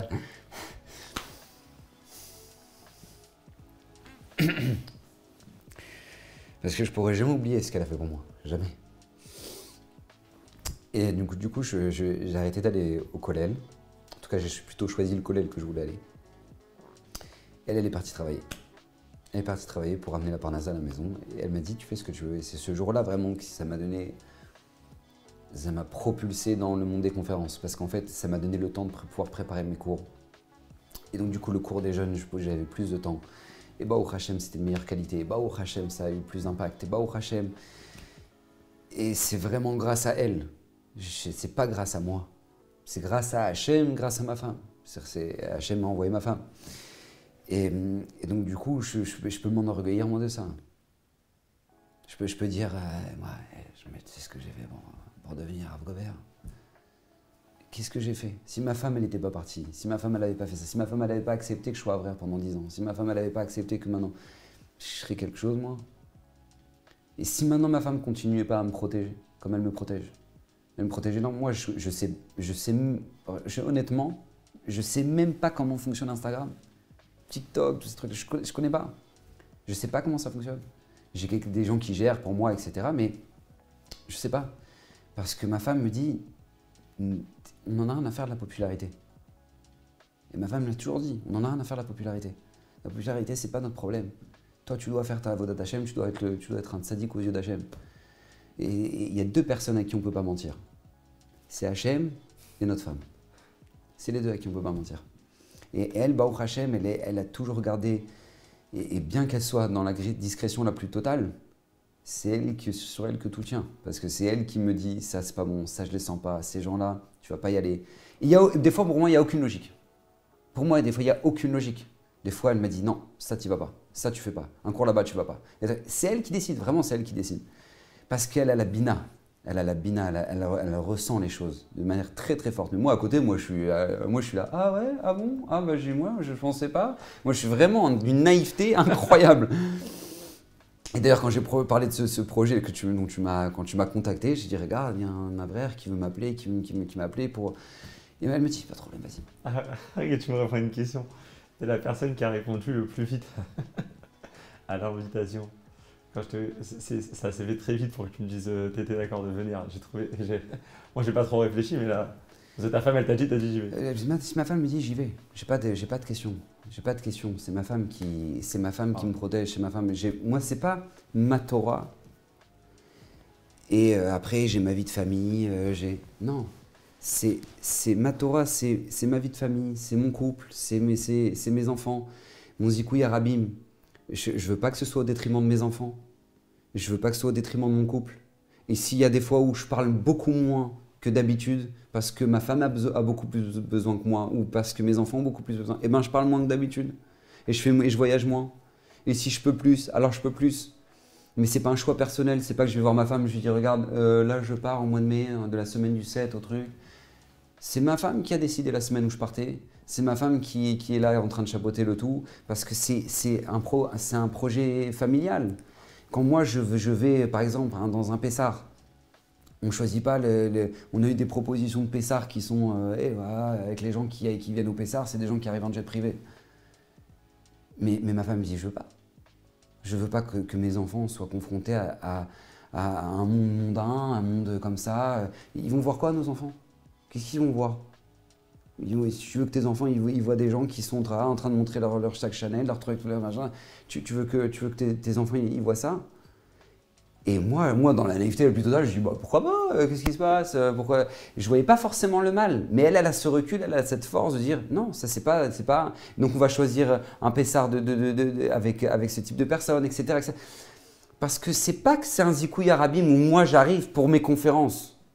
C'est un zikouï arabim que ma femme elle sera là, que mes enfants ils seront là, que mes enfants ils vont voir qui comme enfant, et que ma femme elle va rencontrer qui comme femme, et que c'est tout un ensemble, c'est tout un choix. Dans mes déplacements, dans les Shabbatot aussi, c'est la même chose. C'est pas que je me déplace dans un Shabbat et puis voilà c'est tout. Non, c'est un choix du Shabbat, c'est un choix, c'est vraiment chez Li. Veshelachem, Shela, comme il a dit Rabbi Akiva. C'est vraiment ça. C'est vraiment tout ce que moi j'ai et tout ce que je peux apporter aux gens, c'est vraiment par son mérite à elle. Et si maintenant, sur les réseaux, ben, je ne prends pas la grosse tête et je prends pas. Parce que pour moi, je n'ai même pas à prendre la grosse tête. J'ai même pas à prendre la grosse tête. Moi, les gens, ils me disent « Rav, c'est extraordinaire ce que vous faites. » Mais dans ma tête, je lui dis « Mais tu me dis que c'est extraordinaire, mais c'est ma femme qui est extraordinaire. Elle est restée toute seule. Ça fait une semaine qu'elle est toute seule à gérer les enfants de la maison, etc. Moi, je suis là en train de faire une conférence. La vie, elle est belle pour moi. C'est pour elle que c'est compliqué. Moi, je suis extraordinaire. Si moi, maintenant, je fais une vidéo, les gens vont me dire « Ah, vous savez, cette vidéo, elle était incroyable. » Mais les gens, ils savent même pas que quand j'ai fait cette vidéo, là, ma femme, elle m'attendait dans la voiture. Et que je lui ai dit, regarde, ça te dérange pas, regarde, il y a un beau truc là, je vais faire une vidéo ici. Ma femme dit, pas de problème. Et elle attendait. Et les gens ils viennent me dire, ah, mais tu crois que c'est mon mérite? C'est pas mon mérite. Déjà, il faut savoir une chose. Dans le Zikouya Rabim, dans le fait de renforcer les gens, la Mishnah en Pirkei Avot, elle nous dit, même si tu crois que tu as renforcé les gens, Srutamotav Meseyadav. C'est-à-dire, tu crois que c'est toi qui as renforcé les gens? Non, c'est les tfilotes du père et du grand-père et de la mère et de la grand-mère qui a fait que maintenant cet enfant-là, il est venu à ton shiur et que cet enfant-là, il a entendu ce truc. Qu'il soit là, déjà, c'est pas grâce à toi. C'est parce que maintenant, il y a eu un srout qui a fait que maintenant, il était là. Et qu'il a compris le shiur, et ben il y en a 10 dans le shiur qui vont ressortir sans rien et que lui, il a entendu quelque chose. Qu'est-ce qui a fait qu'il a entendu quelque chose? C'est le srout de sa grand-mère, de son père, de son truc, des tfilotes. C'est pas toi. C'est pas toi. Et ça, c'est quelque chose qui est tellement important. Si tu crois que c'est toi qui as fait ton Zikouya Rabim, tu crois que c'est toi qui as fait ta vidéo, tu crois que c'est... Toi, tu as juste pris ton téléphone. Combien il y en a qui me prennent leur téléphone et la vidéo, elle va servir à rien? Et toi, tu as pris ton téléphone et ça aura un impact. Alors quoi? C'est parce que toi, Pas du tout. C'est pas du tout parce que c'est toi. C'est parce que c'est le mérite de ceux qui vont l'écouter qui a fait que maintenant... Moi, ce que je dis dans une vidéo, j'ai rien inventé. Je fais que de répéter ce que les rabbinim nous ont toujours dit et ce que la Torah nous a toujours dit. Alors pourquoi maintenant? Là, il va l'entendre avec cette vidéo. Parce que c'est un mérite que lui, il a. Et c'est le mérite de ma femme. Rabbi Akiva, il faut comprendre, cette Gemara, elle est tellement forte. Elle est tellement forte, cette Gemara. Quand Rabbi Akiva, il revient avec 24 000 élèves, ça fait 24 ans qu'il n'a pas revu sa femme. Et qui dit devant tout le monde... je suis en train de réaliser la scène, il a tout son succès derrière lui. Il a tout son succès, c'est le Gadol Hador. Personnes qui l'accompagnent. 24 000 élèves. Donc ça, c'est juste les 24 000 élèves. Maintenant, tous ceux qui l'attendaient, c'était des millions de personnes. Il y a une personne qui marche avec 24 000 personnes derrière lui. Et là, on ne laisse pas la place à Rachel, sa femme. D'ailleurs, ma femme s'appelle Rachel. Incroyable. Et on ne laisse pas la place à Rachel. On ne lui laisse pas la place. Et donc là, à ce moment-là, il dit laissez-la passer. Pourquoi? Elle dit la Gemara, parce que Rabbi Akiva va dire Sheli ve Shelachem. Tout ce que moi, quand j'ai comme Torah, tout ce que vous avez, c'est Shela. C'est pas que Rabbi Akiva, il a voulu sortir une phrase de Lover. C'est pas que Rabbi Akiva, il a voulu dire Sheli ve Shelachem. C'est de la Torah. C'est Torah Mimoshe Misinai. Rabbi Akiva, ce qu'il a voulu nous apprendre ici, c'est que c'est pas juste que moi, c'est parce qu'elle m'a laissé étudier. Mais si j'ai pu étudier ce que j'ai étudié, il y a beaucoup de gens qui vont étudier 24 ans et qui ne deviendront jamais Rabbi Akiva. Alors pourquoi lui, il est devenu Rabbi Akiva? Parce que sa femme à la maison, elle était seule. Parce que sa femme à la maison, elle gérait les enfants seuls. Parce que sa femme à la maison, elle a eu des humiliations. Parce qu'il y a des gens qui l'ont méprisé. Parce que tout ça, ça fait que Hachem, il a eu pitié de Rachel et il a dit... Il faut que je fasse comprendre la Torah à Rabbi Akiva. Rabbi Akiva, c'est pas juste qu'il a dit ah, moi, c'est parce que je me suis assis et j'ai étudié. Mais c'est parce que la Messirut Nefesh de sa femme a fait en sorte qu'Hachem, il ait pitié de moi et que je comprenne plus de la Torah parce qu'il s'est dit si je ramène un homme qui a après 24 ans, il sait toujours rien, ça va pas le faire. Donc c'est vraiment son mérite à elle. Et ça, c'est vraiment ce que je ressens. C'est pas mon succès, c'est pas du tout mon succès, c'est son succès à elle, c'est sa Messirut Nefesh à elle, c'est ce qu'elle fait, c'est le mérite des tfilotes de mes parents, c'est le mérite des tfilotes de tous ceux qui étudient. Et c'est vraiment ce que je ressens. C'est pas. Alors justement, tu parlais chez Liv et chez Lachem, chez Laoud, de cette relation entre Rabbi Akiva et sa femme. Et j'aimerais un peu discuter de ce sujet avec toi. Parce que je pense qu'énormément de personnes, enfin nous tous, on a besoin d'entendre un peu sur ce sujet. Ici, on a un couple que pendant 24 ans, ils n'étaient pas ensemble. Rabbi Akiva, il revient après 12 ans à la maison, il entend sa femme qui dit « mais moi, il peut repartir encore 12 ans » et il revient. À la tête de toute personne, je pense aujourd'hui, qui réfléchit, est-ce que c'est normalement, on verra, il dit ah, « mais ça, c'est un couple qui ne s'entend pas du tout, ça, c'est le pire couple au monde. » Une femme, qu'elle peut dire « après 12 ans, mon mari, il peut repartir pour étudier encore 12 ans, alors qu'ils ne se sont pas vus pendant 12 ans. » Ça a l'air la pire relation du monde. Si tu peux m'expliquer, mais comment c'est que beaucoup de gens, ils pensent comme ça?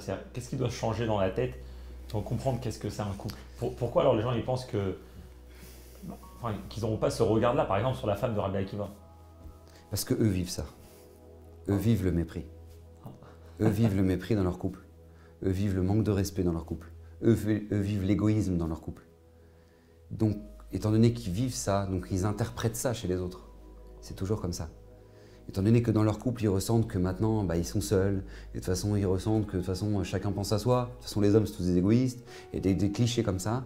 Donc, étant donné qu'eux, ils vivent ça dans leur couple, donc quand ils regardent un rave qui s'absente et qui part et qui dit, ils disent, bah, bon, de toute façon, c'est comme tous les hommes, quoi. Pour peut-être un conseil ou une idée à réfléchir pour pouvoir bien construire son couple et pas penser justement de cette manière-là où, bah voilà, comme tu dis, de toute façon, les hommes ils sont égoïstes, ils se sauvent de la maison. C'est peut-être les fondements qui sont pas bien déjà. Bien sûr, bien sûr, c'est les fondations. C'est-à-dire que les gens ne savent même pas ce que c'est un couple. Je ne sais même pas ce que c'est un couple. C'est deux célibataires mariés, les gens ils pensent. C'est deux célibataires mariés, donc deux célibataires mariés, ça fait un couple. Pas du tout. Moi je connais énormément de gens qui sont mariés, célibataires. Ils sont mariés, célibataires. Ils sont mariés, mais ils sont célibataires. Ils sont solidaires dans la tête, donc ils vont faire des soirées FIFA avec leurs copains parce qu'ils jouent à la PlayStation. Donc ils jouaient avant le mariage, donc ils continuent à jouer après le mariage. Après, tu as des copines, elles font des soirées entre copines. Et puis quand le mari leur dit, mais tu vas où? C'est pas ton problème, chacun son jardin secret. J'ai des phrases de ce type-là. Mais t'es pas marié en fait. Et c'est ça le problème. Mais eux, ils vont prétendre que c'est leur épanouissement qui est important, il ne faut pas s'oublier dans le couple. C'est vrai, tu fais des très bonnes remarques, c'est vrai. Mais sauf que ça, c'est parce qu'ils ne connaissent pas l'épanouissement d'un couple. C'est un autre épanouissement. C'est une autre dimension. Quand maintenant, on a besoin de ses copains pour être épanoui, et qu'on ne comprend même pas qu'avec la personne avec qui tu vis, avec qui tu es tous les jours, c'est avec elle que tu devrais normalement vivre les plus grands épanouissements, c'est qu'il y a un problème. C'est qu'il y a un problème à la base. C'est qu'il y a eu un manque d'investissement sur la bonne personne. Un couple peut être heureux pendant 60 ans ensemble. Ils n'auront pas besoin… Un couple, le couple, normalement, c'est une courbe qui ne fait que de monter. C'est une courbe qui ne fait que de monter. C'est une courbe qui fait que de monter parce que l'expérience, on l'a vécue ensemble. Quand tu as de plus en plus d'expérience avec une personne, quand tu vis de plus en plus de choses extraordinaires avec une personne, donc forcément, ça ancre des notions qui sont encore plus fortes. Mais quand maintenant, les gens ils vont faire un pessard, par exemple, mais bon, les gosses, on les met au mini-club, et puis madame, elle est en train de parler de ses ongles avec ses copines, et que lui, il joue à la belote de son côté, bah c'est pas un couple qui est parti voyager, c'est deux célibataires qui ont pris le même billet d'avion. Mais c'est pas un couple.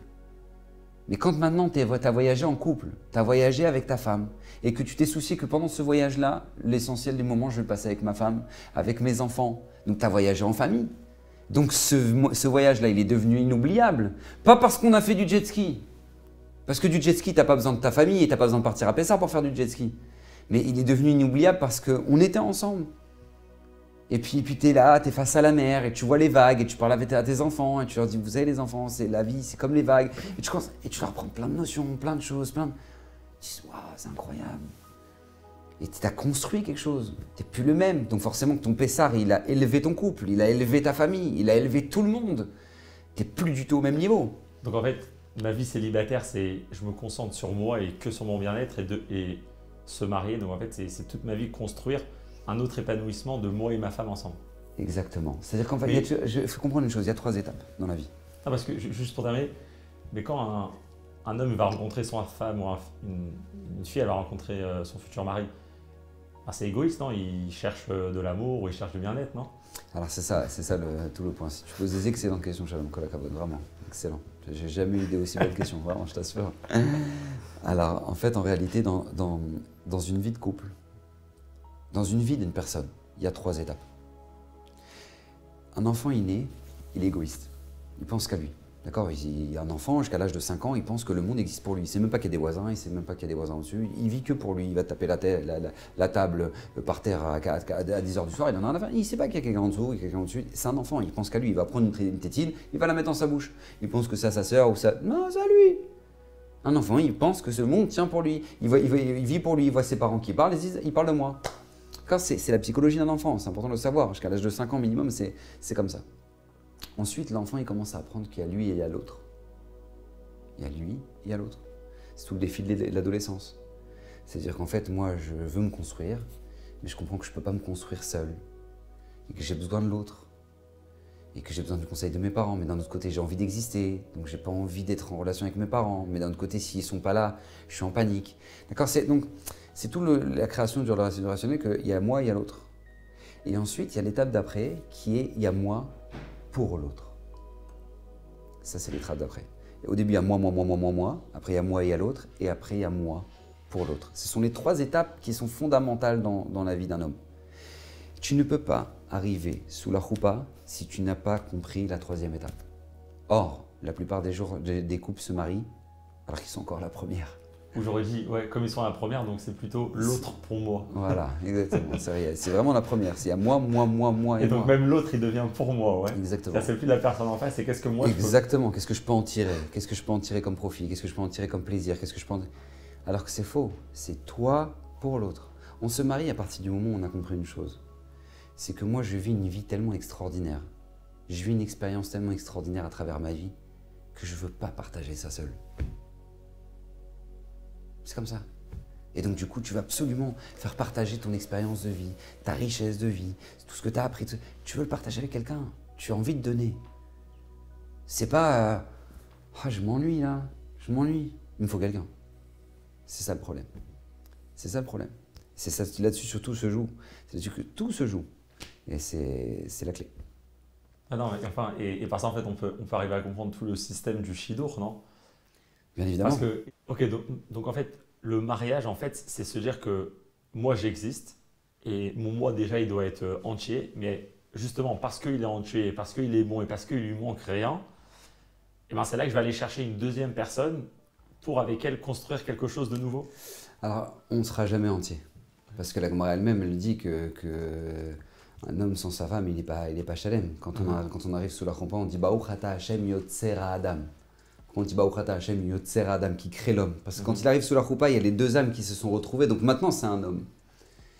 Jusqu'à ce qu'il rencontre sa femme, ou jusqu'à ce que, peu importe, le conjoint rencontre son conjoint, il pense qu'il est ce qu'il est et qu'il pense qu'il est ce qu'il est, se construit, etc. Alors que ta femme ou ton conjoint va vite te rappeler que tu as plein de défauts et que tu as plein de travail à faire sur toi, mais c'est le plus beau cadeau que la Torah nous donne.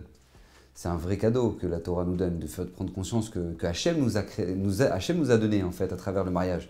Parce que c'est justement ça, on ne veut pas grandir des égoïstes finis parce que c'est les plus malheureux du monde.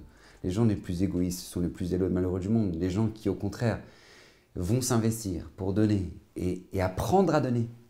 Parce que toi, tu pensais que jusqu'à présent, donner à quelqu'un, c'était ça. Mais quand ta femme, tu comprends que c'est pas ça qui lui fait plaisir. Donc tu apprends à donner. Donc ça, c'est le plus grand de tous les bonheurs. Et c'est ça le vrai épanouissement. C'est ça tout le travail du couple. C'est ça tout le travail que l'on doit faire. Et c'est pour ça qu'en fait, on est dans une génération où maintenant, il y a une espèce de cliché que j'entends même que des parents disent ça à leurs enfants. Ah, faut connaître avant le mariage. Ouais, justement, j'allais justement arriver à ça. Il y a une vie, selon la Torah, entre les 2 genres. C'est-à-dire la mission de l'homme, la mission de la femme. Qu'est-ce que c'est un garçon? Qu'est-ce que c'est une fille? Et souvent, on va entendre, mais attends, comment tu peux te marier alors que tu ne sais pas c'est quoi une fille ou un garçon ou une fille, tu n'as jamais connu, tu ne sais pas c'est quoi un garçon. Et beaucoup de jeunes sont confrontés à cette idée. Alors déjà, peut-être on va dire des jeunes qui n'ont pas grandi dans le milieu religieux, ils n'arrivent pas à comprendre. Mais même, je pense aujourd'hui, c'est avec tout ce qui se passe dans le monde et tout ce qu'on entend, même peut-être des enfants qui ont grandi religieusement ou dans le milieu religieux, ou plus tard ils vont décider d'avancer dans leur teshuva, on a un peu le mal à comprendre qu'est-ce qu'il y a de beau dans le chemin de la Torah, et dans ce domaine-là. Comment cette éducation, comment cette adolescence, dans cette manière de vivre, me permet d'avoir une meilleure vie de mariage, ce que ça a l'air pour 99% du monde aujourd'hui que non. Voilà. C'est un peu dur parce qu'il y en a que 1% qui pensent comme ça. Mais c'est-à-dire qu'en fait, ce que tu dis, c'est vrai. C'est-à-dire qu'on voit très bien maintenant, quand on voit les résultats des gens qui, soi-disant, connaissaient leurs copines d'avant, etc., et qui finissent maintenant divorcés, c'est un classique maintenant. C'est un classique. C'est pas que c'est des exceptions à la règle, c'est devenu des classiques. Ah, mais tu as aussi beaucoup de gens religieux qui ont divorcé. Qui ont divorcé, c'est vrai. Alors il faut comprendre une chose, et ça c'est un principe qui est fondamental. Hachem nous a donné une chance lors du mariage, c'est d'écrire notre propre histoire. Ça, c'est le plus beau cadeau qu'on puisse avoir dans la vie. D'écrire notre propre histoire. C'est comme un jardin. Tu as un terrain vague. Construis ce que tu veux. Construis la maison que tu veux, à tes goûts, avec le jardin que tu veux. Et c'est ton jardin, c'est ta maison. C'est en fonction de tes besoins, c'est en fonction de ce que tu souhaitais réaliser, c'est en fonction de ce qui te paraît le mieux pour toi. Et c'est magnifique, tu es le plus heureux du monde. Le problème, il est que lorsque maintenant, on vient, on te dit, mais pas du tout, mais c'est pas ça une maison. Moi, je vais te montrer ce que c'est une maison. Ça, c'est un jardin, ça. Moi, je vais te montrer ce que c'est un jardin. Et ça, c'est une piscine, ça. Mais je vais te montrer ce que c'est une piscine. Et là, d'un coup, tu as perdu tout goût à ce que tu avais parce qu'on t'a montré des clichés. Pour moi, ça, c'est tout le problème de la génération. C'est-à-dire que maintenant, on te montre des clichés dans tous les domaines et on te dit, si tu n'as pas ça, tu es à côté, tu as raté. La société, pour moi, elle est très cruelle. Elle est d'une curiosité terrible. Pourquoi? Parce qu'on t'a stigmatisé le couple. On t'a stigmatisé ce que c'est que l'amour. On t'a stigmatisé ce que c'est qu'avoir des enfants qui sont bien élevés. On t'a tout mis sous des cases comme ça. Un couple qui s'aime, bah c'est un couple qui se tient la main sur le bord d'une plage paradisiaque au Club Med. Voilà, c'est ça un couple qui s'aime. Une belle maison, c'est quand maintenant tu as une maison avec une piscine sur le bord des Caraïbes. Un couple qui sont beaux, eh ben c'est un couple que tu vois, elle est mat de peau, il est mat de peau, elle est belle, elle fait attention à elle, lui il est musclé. On a tout stigmatisé. Donc quand maintenant on ne rentre pas dans ces cases, donc ça veut dire qu'on a raté. Alors que c'est le plus grand shaker qui existe, c'est le plus grand mensonge qui puisse exister. Parce que la plupart, d'ailleurs eux ils n'existent pas, eux c'est de la pub. Et comment toi maintenant on te fait croire que parce que maintenant tu n'as pas ça, alors maintenant c'est la force du Satan. La force du Satan, c'est l'imagination, le dimion. Donc on te fait croire que quand tu vas connaître plein de filles avant ton mariage, tu auras plein d'expériences, donc du coup tu vas savoir exactement ce que tu veux. La Gemara, une Gemara, elle est un peu dure, hein, mais c'est une Gemara. La Gemara, elle dit à quoi ça ressemble quelqu'un qui a eu des relations avant son mariage. Il dit à quoi ça ressemble? Il dit bah, c'est qu'en fait, tu penses qu'ils sont à deux quand ils ont une relation intime. Ils ne sont pas à deux, ils sont à quatre. Ils ne sont pas à deux, ils sont à six. Oh, comment c'est possible? Et Rachid explique. Il dit parce qu'en fait, quand il va avec elle, bah en fait, il compare avec celle d'avant. Et elle, quand il va avec lui, bah, il compare avec celle d'avant. Celui d'avant. Ils sont heureux. Ils sont heureux, qu'ils se sont mariés, qu'ils se sont trouvés et que maintenant ils sont censés faire leur vie avec, ensemble. Et en fait, ils passent leur vie à penser que bah, j'ai connu mieux et l'expérience d'avant elle était comme ça et pourquoi elle ne veut pas cette expérience.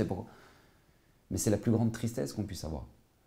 Alors que quand maintenant on a un couple qui s'est préservé, des jeunes qui se sont préservés, qui ont fait attention à eux, qui ont fait attention à garder des distances tant qu'ils ne sont pas mariés, et que quand maintenant ils vont se marier, ce sera leur expérience. Et il n'y aura pas à comparer avec qui que ce soit, parce qu'il n'y a rien à comparer. C'est extraordinaire ce qu'on vit. Et que avoir cette émouna-là, qu'Akadosh Baruch Hu, il m'a ramené la personne la plus extraordinaire pour que je puisse vivre l'expérience la plus extraordinaire. C'est pour ça que c'est mon mazal. Alors Baruch Hashem, tu es le plus heureux du monde. Tu n'as pas besoin de comparer et chercher les comparaisons. Ça revient à ce qu'on disait au début de la conversation, comme on disait, sur les restrictions. C'est pas des interdits, c'est permettre à la personne d'être totalement avec soi-même. C'est la plus grande préservation qui existe. Vous savez, quand les gens ils me disent « Ah, vous ne serrez pas la main aux femmes. Vous faites faire attention de ne pas être enfermé avec une femme. » Mais moi, je dis « Mais quelle chorma, quelle sagesse la Torah nous a montré à travers ça. » Parce que les premiers qui payent quand maintenant il y a un dérapage, c'est les enfants.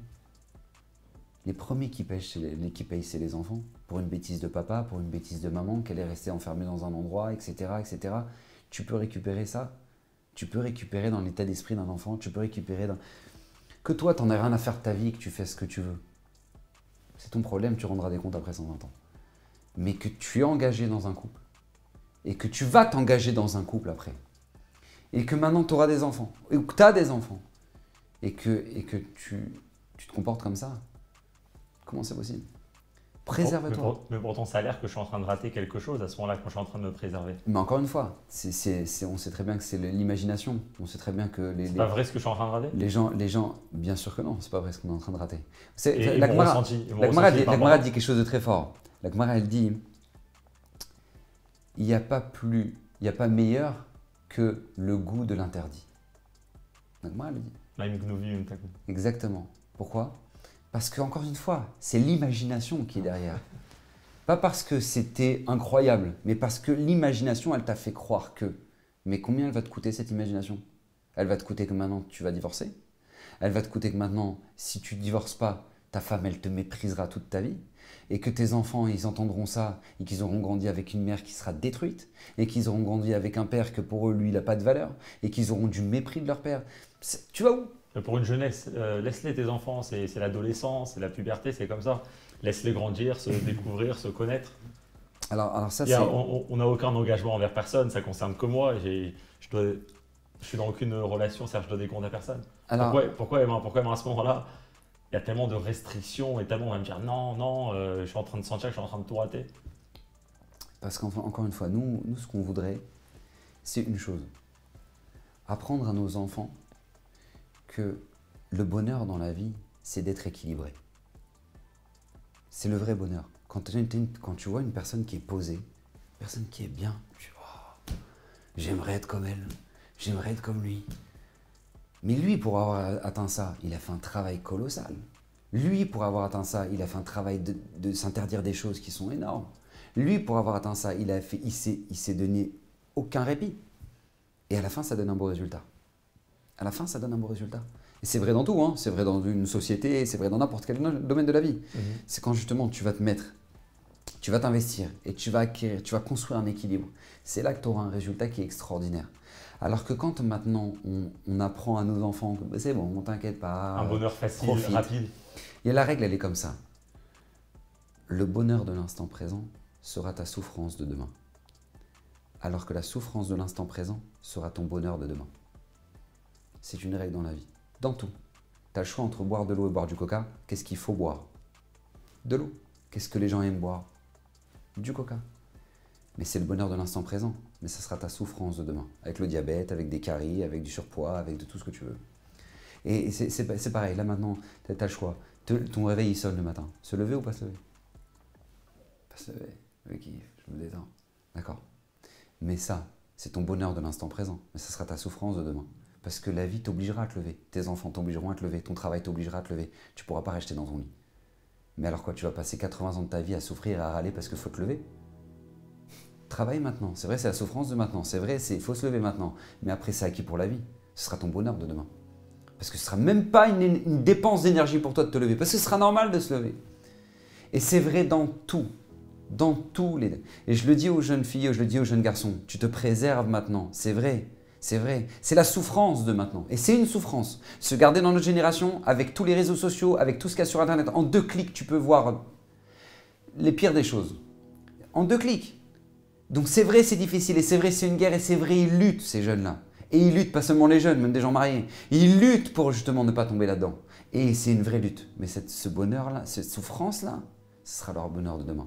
Ce sera leur bonheur parce que quand ils auront une relation avec leur femme, ou quand maintenant ils auront une relation dans leur couple, eh ben, ils seront les plus épanouis du monde. Parce qu'ils n'auront pas à comparer à qui que ce soit, et parce qu'ils ne chercheront pas un bonheur qui n'existe pas, que même dans ces films-là, ça n'existe pas, c'est que du cinéma. Et eux seront épanouis dans leur vie. Donc quand la Torah est en train de te dire tu ne touches pas à ça, c'est pas encore une fois parce que la Torah veut te l'interdire, c'est parce que la Torah t'aime, parce qu'Hachem t'aime. Et parce qu'Hachem sait que ce bonheur de l'instant présent, c'est la souffrance de demain. Et combien moi j'ai vu des jeunes qui ont fait les 400 coups et qui se sont dit ah bah en 7 ans ça va, et maintenant ils ont 35 ans, ils ont 37 ans, et ils sont toujours pas mariés. Et eux-mêmes viennent me voir, eux-mêmes viennent me voir, et ils me disent Rav, je sais pourquoi je suis pas marié. Je paye pour ce que j'ai fait. Je sais qu'Hachem m'avait confié quelqu'un, et je sais qu'Hachem m'avait confié une femme à avoir, et moi j'ai préféré avoir mon plaisir autre part. Ils ont cette honnêteté, c'est pas moi qui leur ai dit, c'est eux qui me le disent. Donc encore une fois, la Torah, ce qu'elle veut, c'est nous préserver. La Torah, elle veut que c'est vrai, ça dure 20 ans. Avant de se marier, c'est vrai, ça dure 20 ans. C'est vrai, c'est la guerre jusqu'à 20 ans. Mais après, c'est jusqu'à 120 ans. Et jusqu'à 120 ans, Baruch Hashem, tu auras construit le bonheur, tu auras construit un équilibre, tu auras investi sur des valeurs qui sont qui sont tellement plus importantes que le petit bonheur qu'on peut avoir. Alors, juste pour la fin, j'aimerais juste terminer avec ça. Bon, Hachem, j'imagine aujourd'hui, tu as partagé, tu as dû parler pendant des centaines, peut-être des milliers d'heures. Et personnellement, tu as étudié énormément avec tout ce qu'on a entendu maintenant aussi. Si on pouvait juste terminer avec peut-être une histoire ou une rencontre que tu as eue dans ta vie et qui t'a vraiment marqué. Et souvent, personnellement, tu reviens à cette histoire ou tu réfléchis à cette personne pour te redonner des forces. Tu en as déjà partagé plusieurs, mais peut-être une comme ça qui te vient à la tête maintenant, que à Rav Gobert lui-même, ça lui donne beaucoup de force. Il y a un rescapé de la Shoah que je n'oublierai jamais ce qu'il m'a dit. C'était dans les camps à Auschwitz quand j'ai été visiter les camps. Lui, il a vécu des expériences terribles. Il a vécu des expériences terribles, dont du docteur Mengele, Ymar Shemo Vezichro. Il avait un frère jumeau, donc lui, il a vécu les expériences du docteur Mengele. Et il nous racontait, il nous dit voilà, moi j'étais avec mon frère dans cette chambre là-bas, et il nous montrait, etc. Il nous racontait. Et je voyais qu'il était religieux. Je voyais que c'était quelqu'un de religieux. Et moi, ça me troublait. J'étais en terminale comme ça, et j'étais en première en terminale. Et donc j'étais dans ma tchouva, quoi. Et je me dis, avec tout ce qu'il a vécu, cet homme-là, mais comment il est resté religieux? Il a vécu l'incompréhension la plus totale. On a toujours cette idée du cliché de la Shoah, ça a enlevé la émouna de tout le monde. Et donc du coup, je suis parti le voir. Je lui ai posé la question. Je lui ai dit, mais comment vous avez fait pour garder votre Torah malgré toutes vos épreuves, toutes vos difficultés, tout ce que vous avez vécu, l'atrocité que vous avez vécue?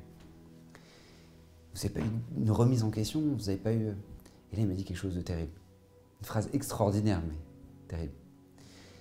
Il m'a dit, tu sais, j'étais dans un endroit, à Auschwitz, où si j'avais des questions envers Hachem, alors Hachem, il pouvait me convoquer à n'importe quel instant pour me donner la réponse.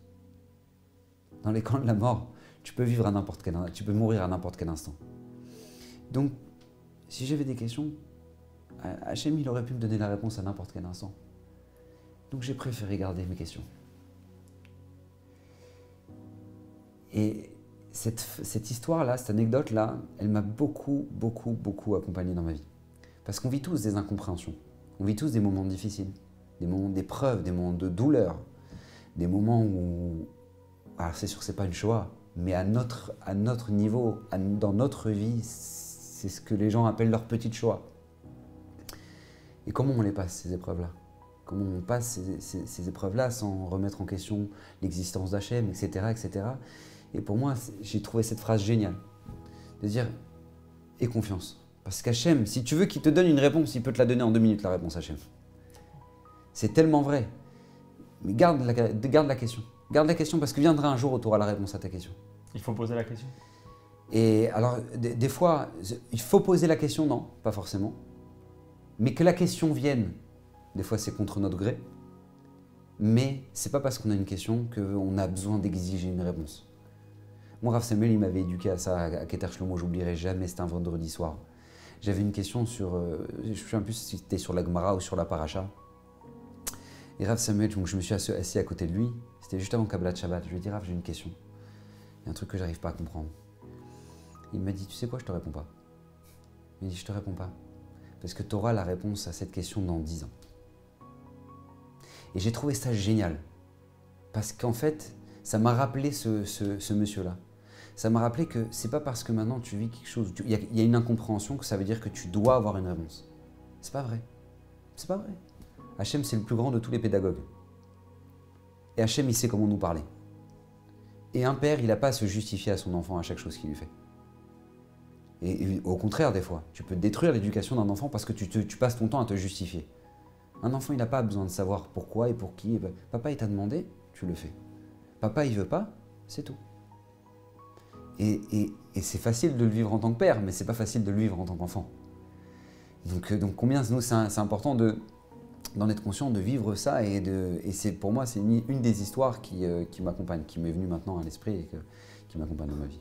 Très beau message, très très très fort. J'ai préparé quelques questions pour vous. Si vous pouvez me répondre un oui ou un non, ou peut-être une réponse très brève. Vous êtes prêts? Impeccable. On y va. Est-ce que l'habit fait le moine? Pas du tout. Ouh là là. Les habits, c'est important? Très important. Pourquoi? Parce que l'habit, contrairement à ce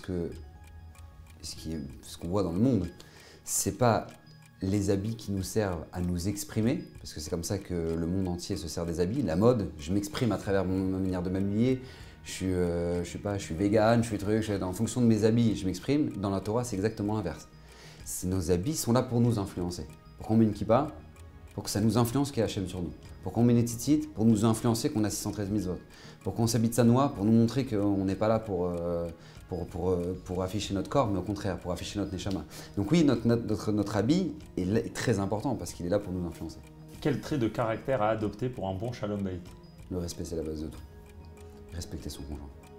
Parce qu'une fois qu'on respecte son conjoint, ensuite, il y aura de l'amour. C'est pas parce qu'il y aura de l'amour qu'il y aura du respect. C'est parce qu'il y a du respect qu'il y aura de l'amour. Tutoyer ou vous voyez Hachem? On le tutoie.